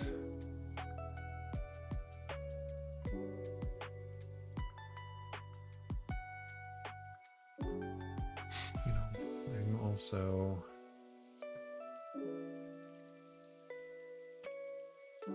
stop propagation here. Let's see if that was breaking anything.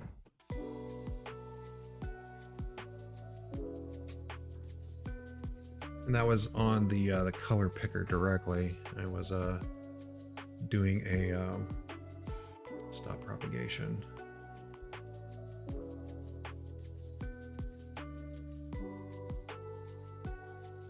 I think I might still need it.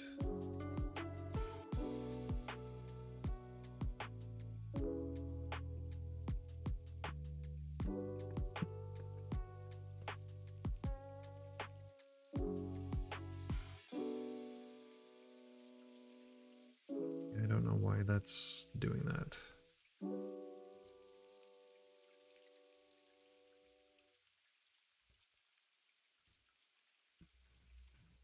I guess I can do like a mouse down, mouse up.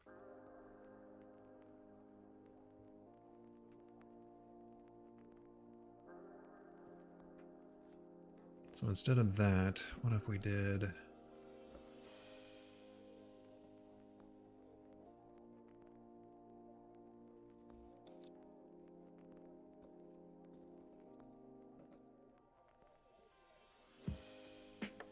Let's ignore the capture.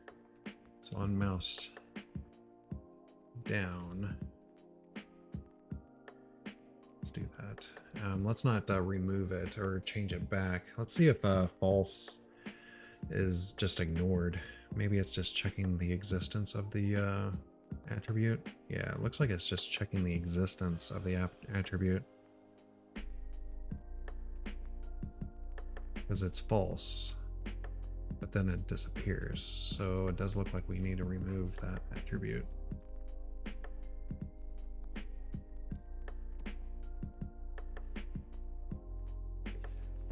So if we remove it on mouse down and then have a delay after we do a mouse up to add it back,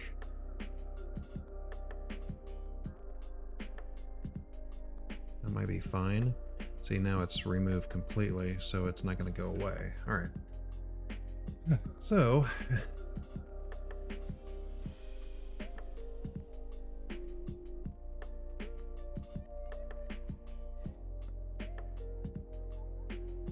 is that, can I do that? Okay, so I don't need the string.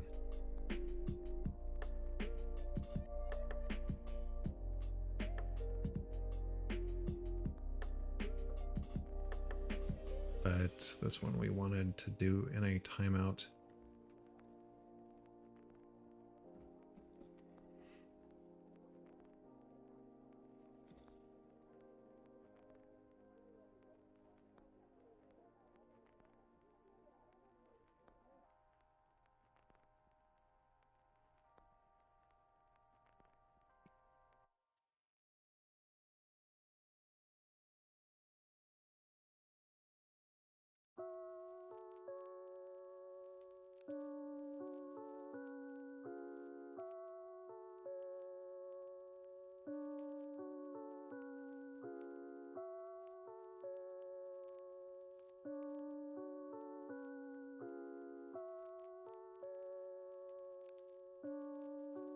I don't know where that went. Is it? Yeah, it's up there again. Don't know how to get the Yeah, the Z index is, that looks correct. It's a little bit higher. It's just not positioning down here, and I don't know why.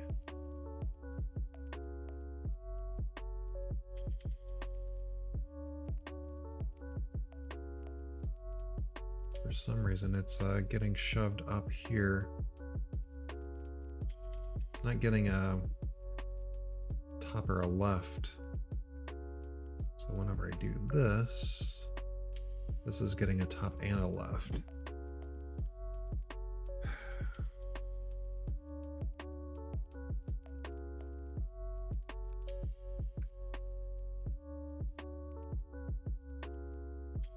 That doesn't make any sense, does it?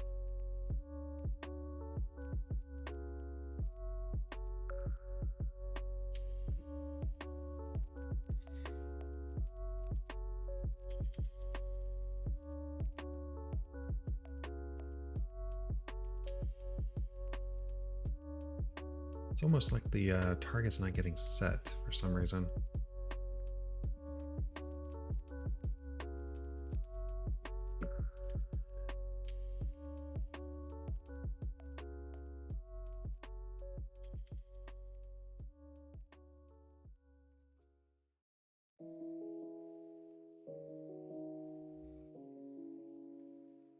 So what if we did this? Let's get rid of this, and let's move it inside of this apply. Set target. Button. Oh, menu target. Target element. We do that.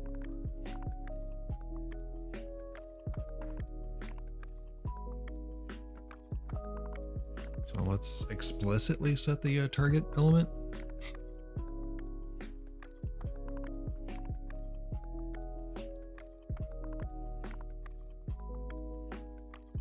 Okay, so that's not broken. Is this broken? No, that fixed it. Haha.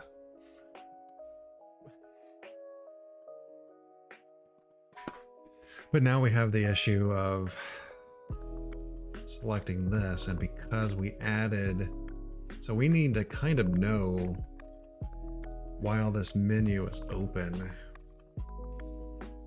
that we want to keep that auto close attribute off. There's probably a better way to do this, and I just don't know the domino implementation well enough. Yeah.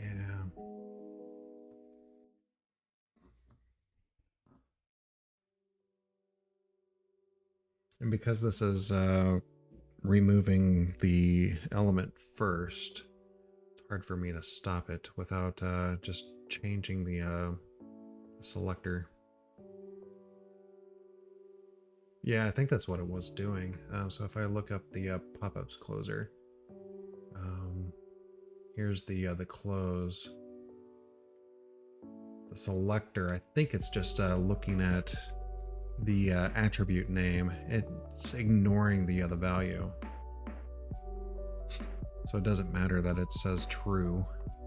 It's just looking for all elements in the body that have the Domino UI auto close, and then it just removes them one by one, and then it ends up calling the observer to clean up with the close call.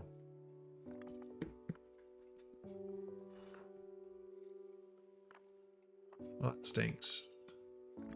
I'm not sure how to do the event for that, because while this is open,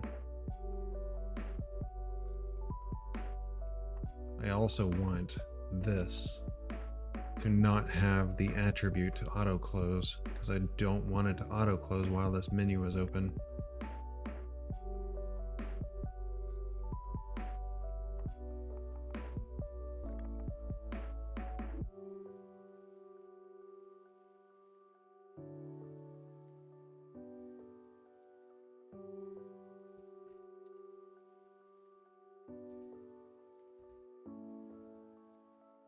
I mean, I like that. And that, I guess that's the other thing. It's like, if I were to, kind of interesting that I can click here and it stays. But if I click outside, I guess it's because this one's not a parent menu to this.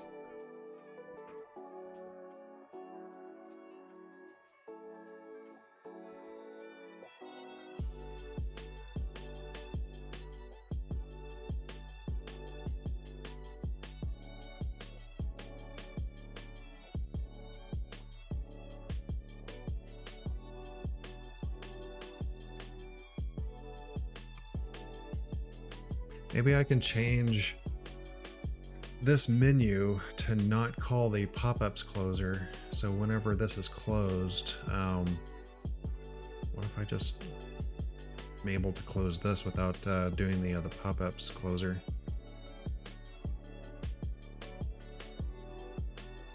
Yeah, let's do that.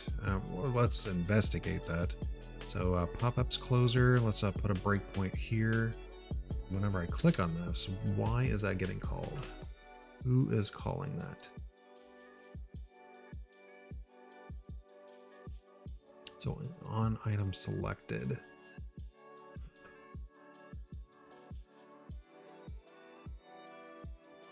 I can somehow set a parent.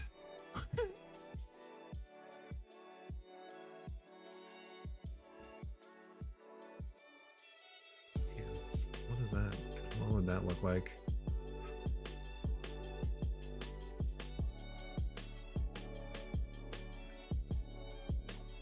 So each menu? This is on the menu. Can I set a parent? No, I cannot. Ugh.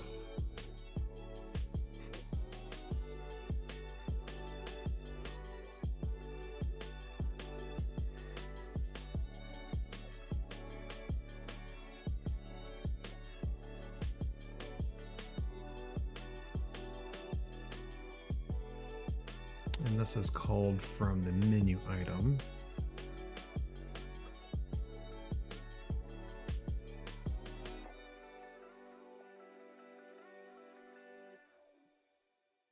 I can override, or yeah, I can override this method maybe. Man, I'm getting into some weird stuff. New menu. Let's just do this, right? Can I do that?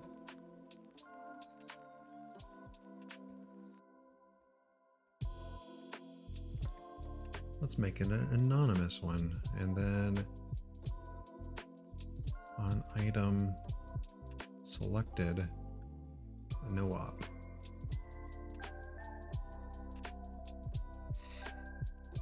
Colin's gonna kill me with all this. This looks really gross. We still need to call the selection handlers though.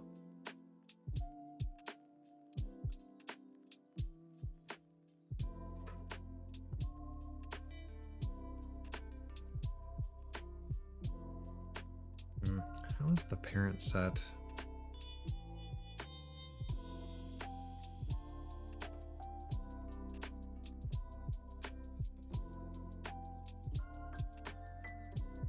Oh, so there's a parent there.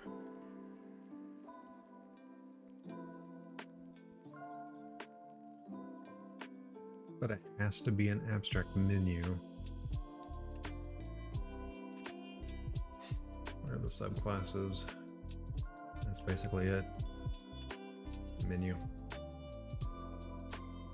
And once it gets to its parent, and it doesn't have a parent, then it's going to end up calling that same mechanism for closing all. So that's not gonna, it's not gonna be good.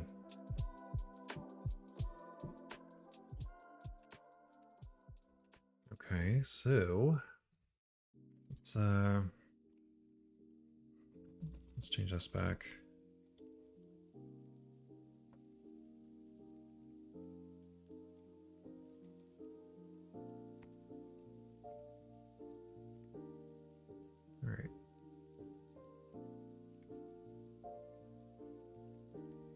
guess here I can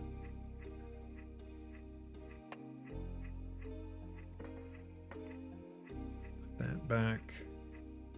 So that was really pointless. Oh wait, I needed that set target because that was a fix for the weird positioning. Don't know why that's happening, but I do need to have that set target in there, unfortunately.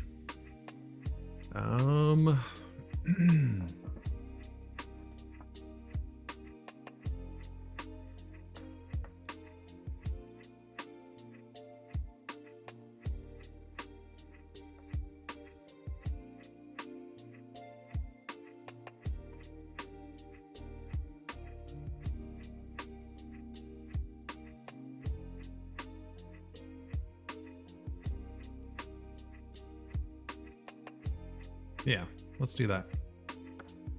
See what that does. We can manually close.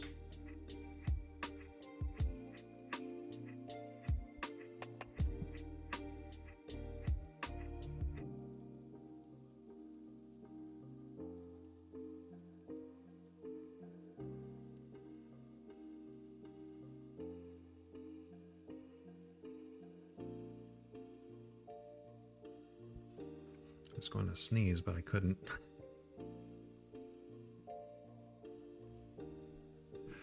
Yeah, there's not a lot of people streaming Java. It's usually like JavaScript, Rust, or I don't know what else is on Twitch right now.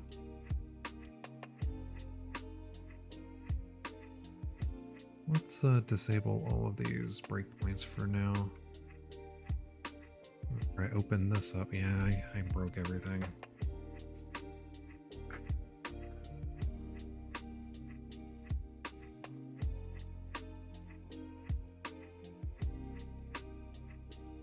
That's there.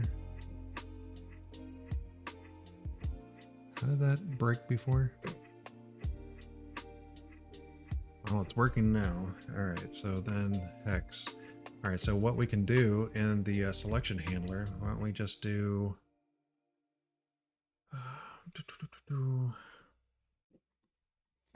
item dot menu.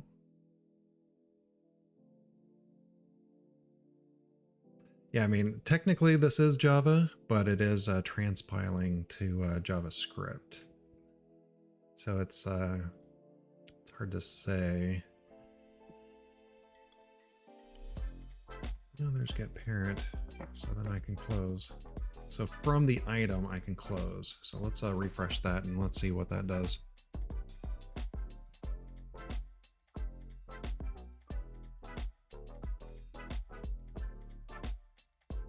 So I can click and everything is fancy. I can click off of it and it's able to close. Clicking that, it's not anchoring properly again. Yeah, why is that not anchoring? Didn't I fix that?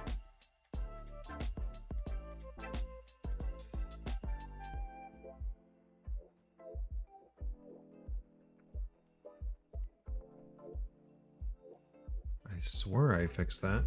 I mean, that should be the fix right there, right?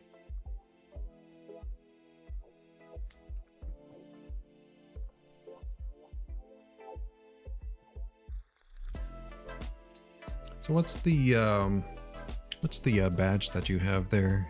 The good luck, have fun pledge? I haven't heard that one.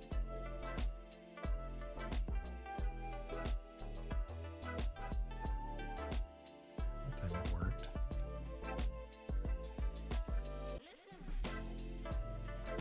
It's weird.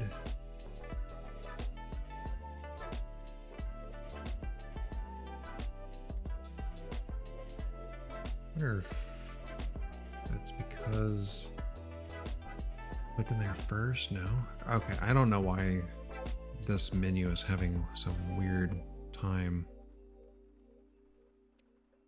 But this seems to work.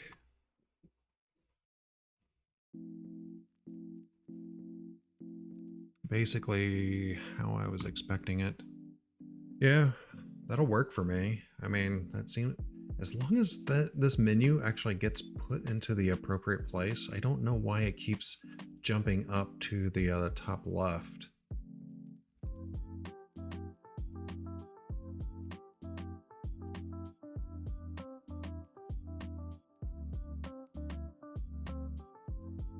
And this does not close. Unless you... Oh, no, I think I just broke something.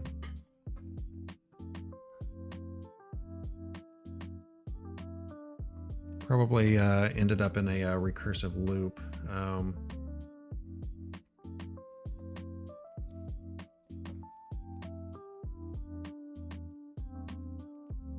equal to null. And, well, I can do optional of nullable. I don't get parent. Get present. Menu. If menu is open, menu to close. See, I should already have that though.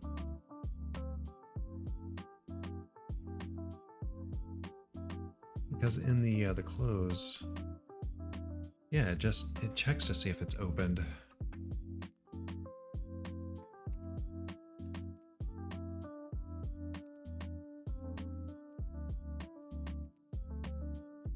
I'm not sure why I'm getting into a weird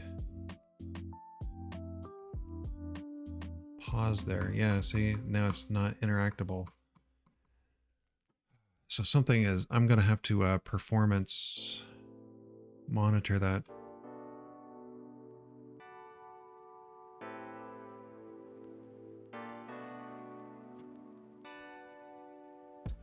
Because it's all frozen. Need to see what's going on with it. Yeah,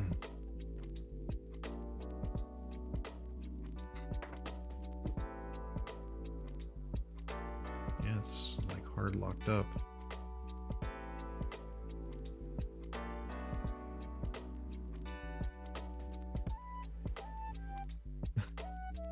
Hello.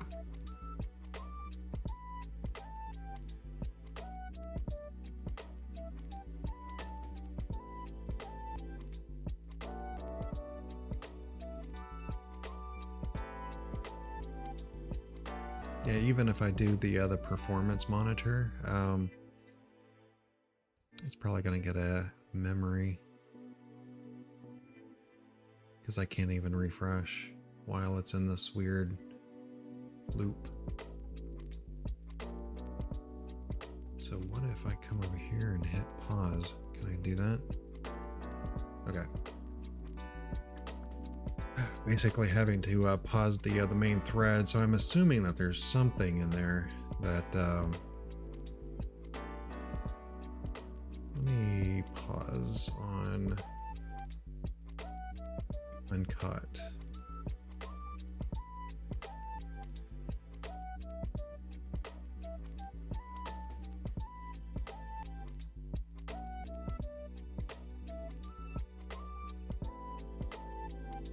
Nope, there it goes.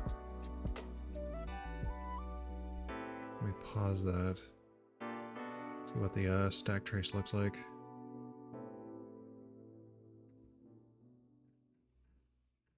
Ooh, yeah, it's getting into a weird recursive loop. So we have an infinite loop here.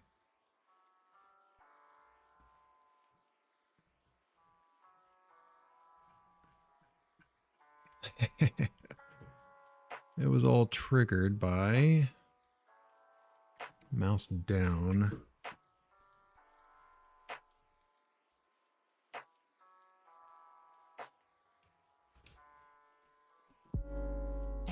Value changed. It's going to the fields.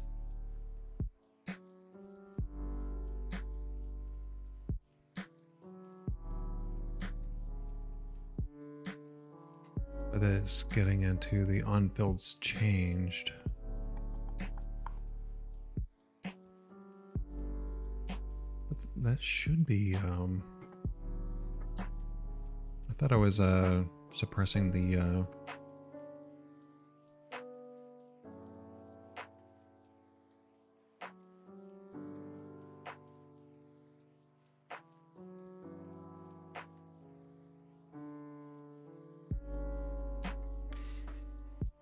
let's see. RGB, let's take a look at that one.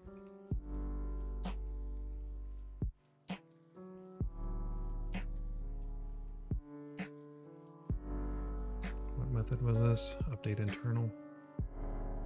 Yeah, I'm not suppressing the event there.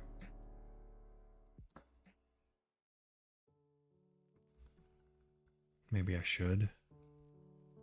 Because in turn, it's calling the on value change or on fields change, which we don't want.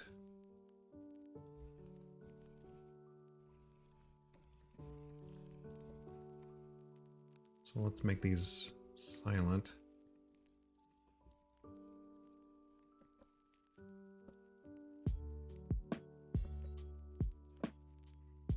So that it doesn't trigger the parent class, which is going to be this one here. Let's drag that over.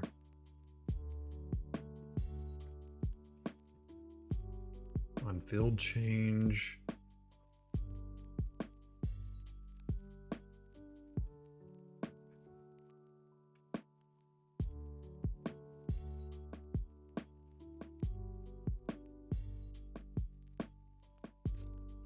I guess I can just call set internal value directly because we don't need to reparse it from the fields. It seems kind of weird. And this just checks to see if it's the same value. All right, let's try this. There's something weird with the recursive. I think it might be a precision problem because whenever it's doing the math of the conversions, it's probably not having the same precision, and it's technically not equal. So it's constantly going back and forth between the event listeners.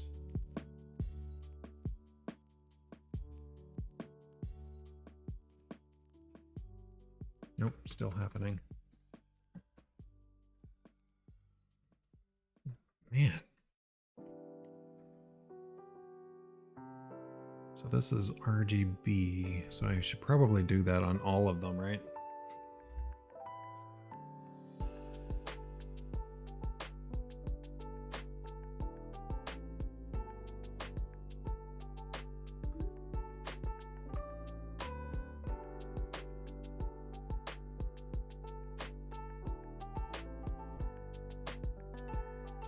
I should probably abstract this out into the superclass because it's basically the same thing for all of this.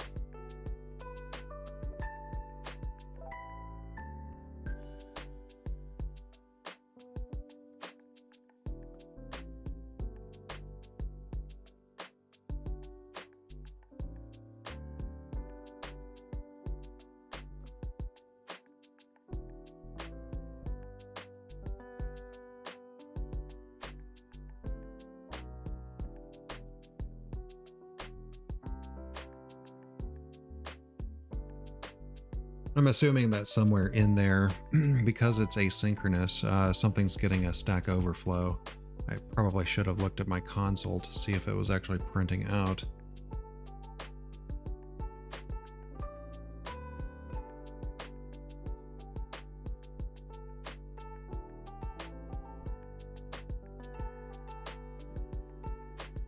That may have fixed it. Yeah. Looks fixed to me. I like it. Yeah. Let's ship it. Yeah, we were getting into an infinite loop. Probably, like I said, because of the precision, whenever it's calculating the saturation and lightness, it's probably not identical because of some decimal way out there. Notice that it's only that precision right there. It's not even how many characters is that? Are we limiting characters? I don't think so. No, we're not limiting characters. I don't know why the precision is low. Seems to be, maybe it's the widget itself. Is it truncating? It might be truncating.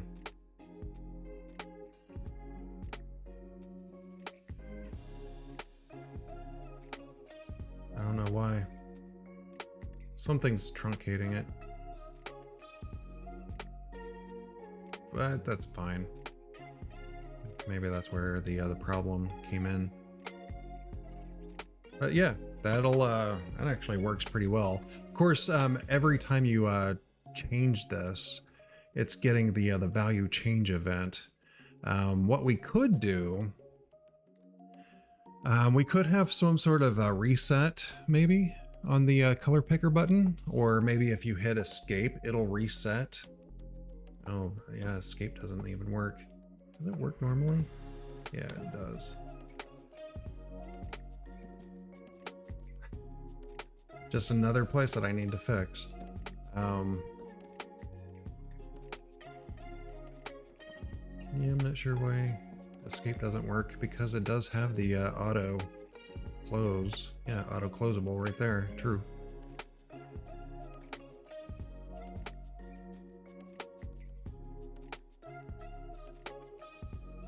I don't know. We'll figure that one out later. Maybe, am I still doing a stop prop somewhere?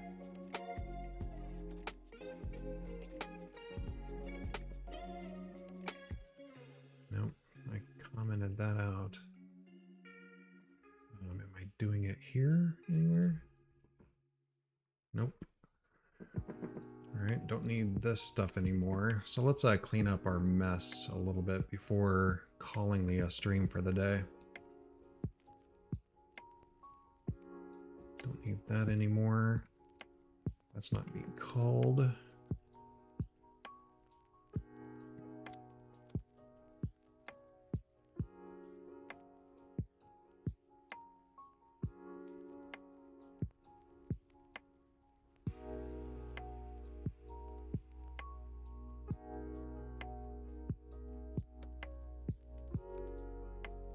Interesting. Ah, see? My mouse up wasn't inside of here. So now it's not going to, unless I were to click inside of it. I guess it's okay.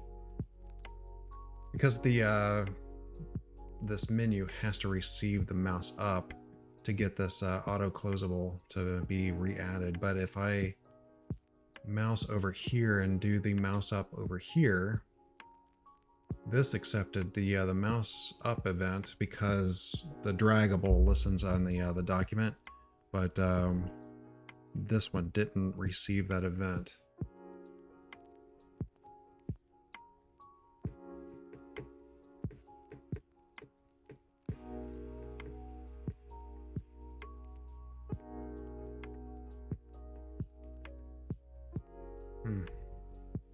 I guess that's not a problem, except for the fact that it's not closable now, unless I were to click and then get rid of it. So I guess in that particular case, I would have to listen to the mouse up on body.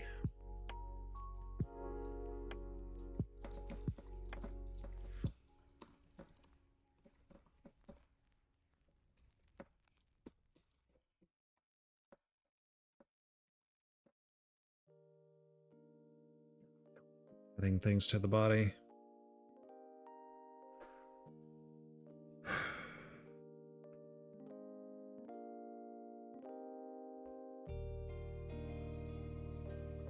Yeah, because I don't want this to cause a memory leak. I don't really like adding things to the body unless I have to. So it's like I need to only add it to the body in the event listener.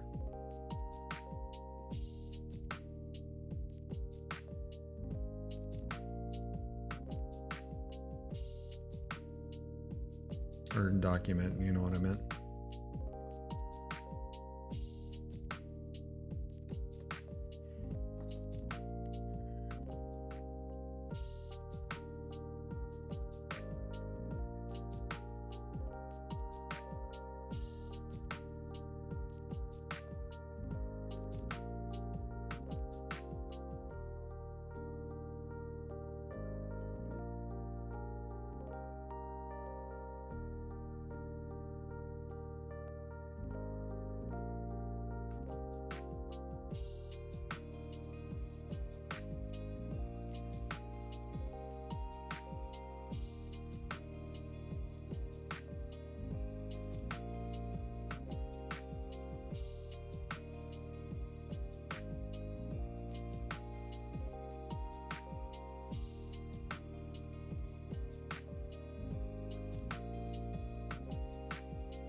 right, so I guess I don't need to worry about the listening, right?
All right, and then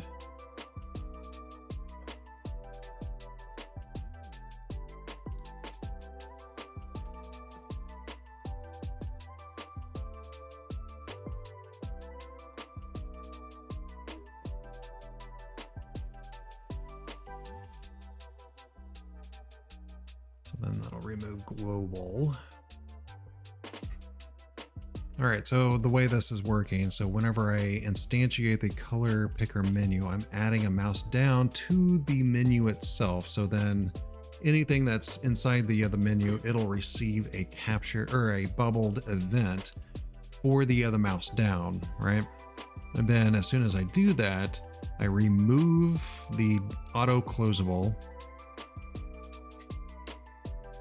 so that it's temporarily not auto closed. Oh, I need to remove this one. And then I add a mouse up listener on the document, which will add the attribute back and remove the global event listener. So this will be added anytime that I mouse down inside the menu, but as soon as I mouse up, anywhere on the document, the reference is removed, which is probably good. And that'll prevent the memory leak.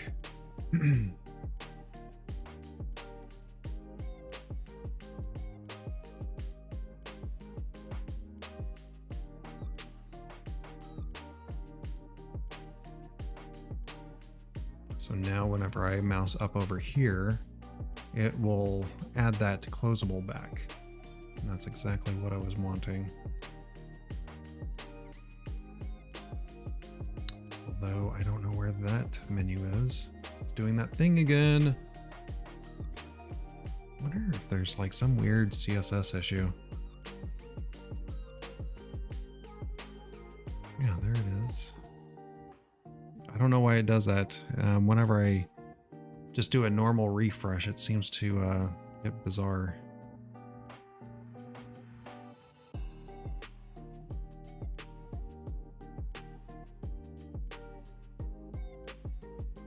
Yeah, that'll work for me. I like it. And assuming that we don't have any kind of weird infinite loops again, we should be good on that.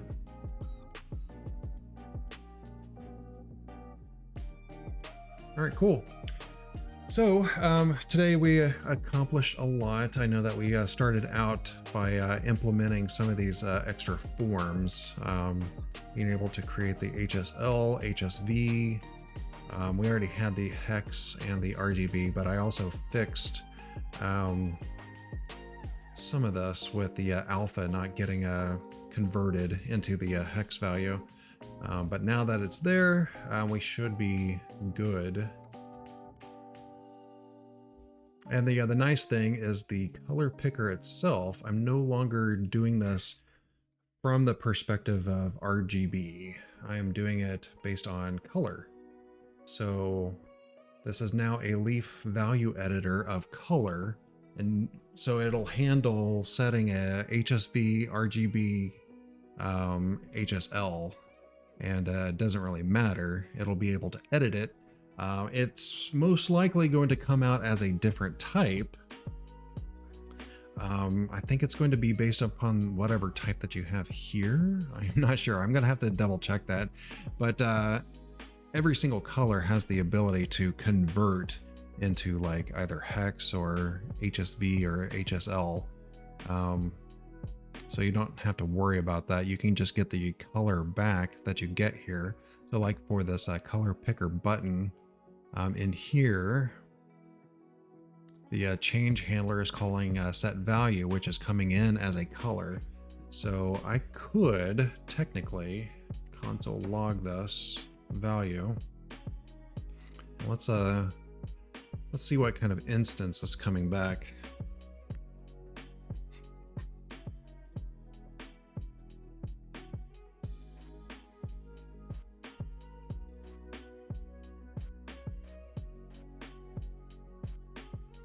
So that one's RGB. I'm gonna change it to HSL.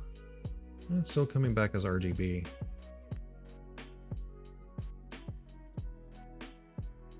Okay, well, it's RGB.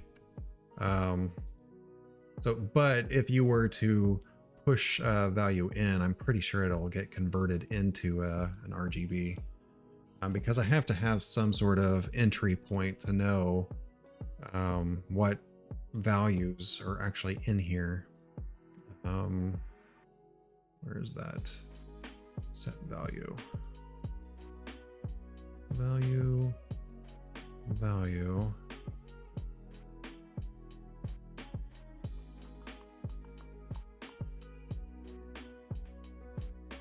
And it's just using whatever value is there. Here in the update view, I have to specify like HSV so that I can set the HSV picker. I can, that's where the console log is happening. The alpha picker, the hue picker.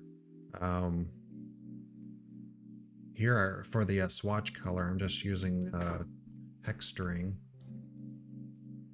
Am I doing like RGB in here?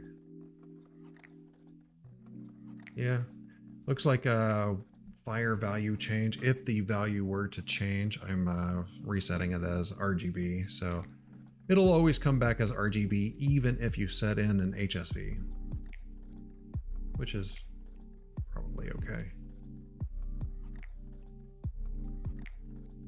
So that works for me. I am going to wrap it up for today. I'm going to get rid of some of these console logs. Ooh, there's a lot more than what I've added. These are all pre-compile. I guess that's it. For some reason I thought I had more console logs in here. Did I remove that already?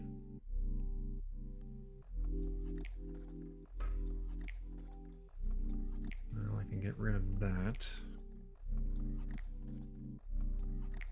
No console here.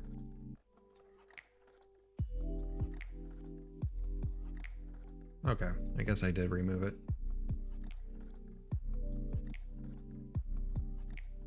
Yeah, so I'm going to clean up some more of this code, just double check all of my work. I'm going to push it out to my fork of the Domino UI. I think at some point I'm going to have to convert this into Domino 2, which is, if you take a look at demo2.dominokit.org, this is the newer themes. Those are not the same size. That's kind of interesting. So I'll have to make sure that I update the component to be at least conform with the version 2 of all of this. I don't think there's going to be much of an issue. Looks like there's some weird layout issues.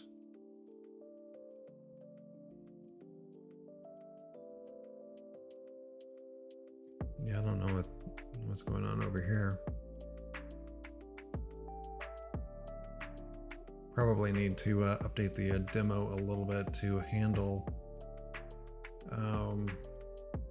responsive a little bit different in places because we're getting some overlap, but it's still a work. I mean, I don't know what the timeline is, but I know that Domino 1 just finally got an actual 1.0 version. So it's going to be a while until 2 is out there. It'll probably be a release candidate for a while. But yeah, I am good with this. I will touch base with a mod for the Domino UI stuff, and we will go from there. I don't know what I'm going to be streaming next. I'll just have to make that decision whenever we come to it, and we'll go from there. All right, take it easy.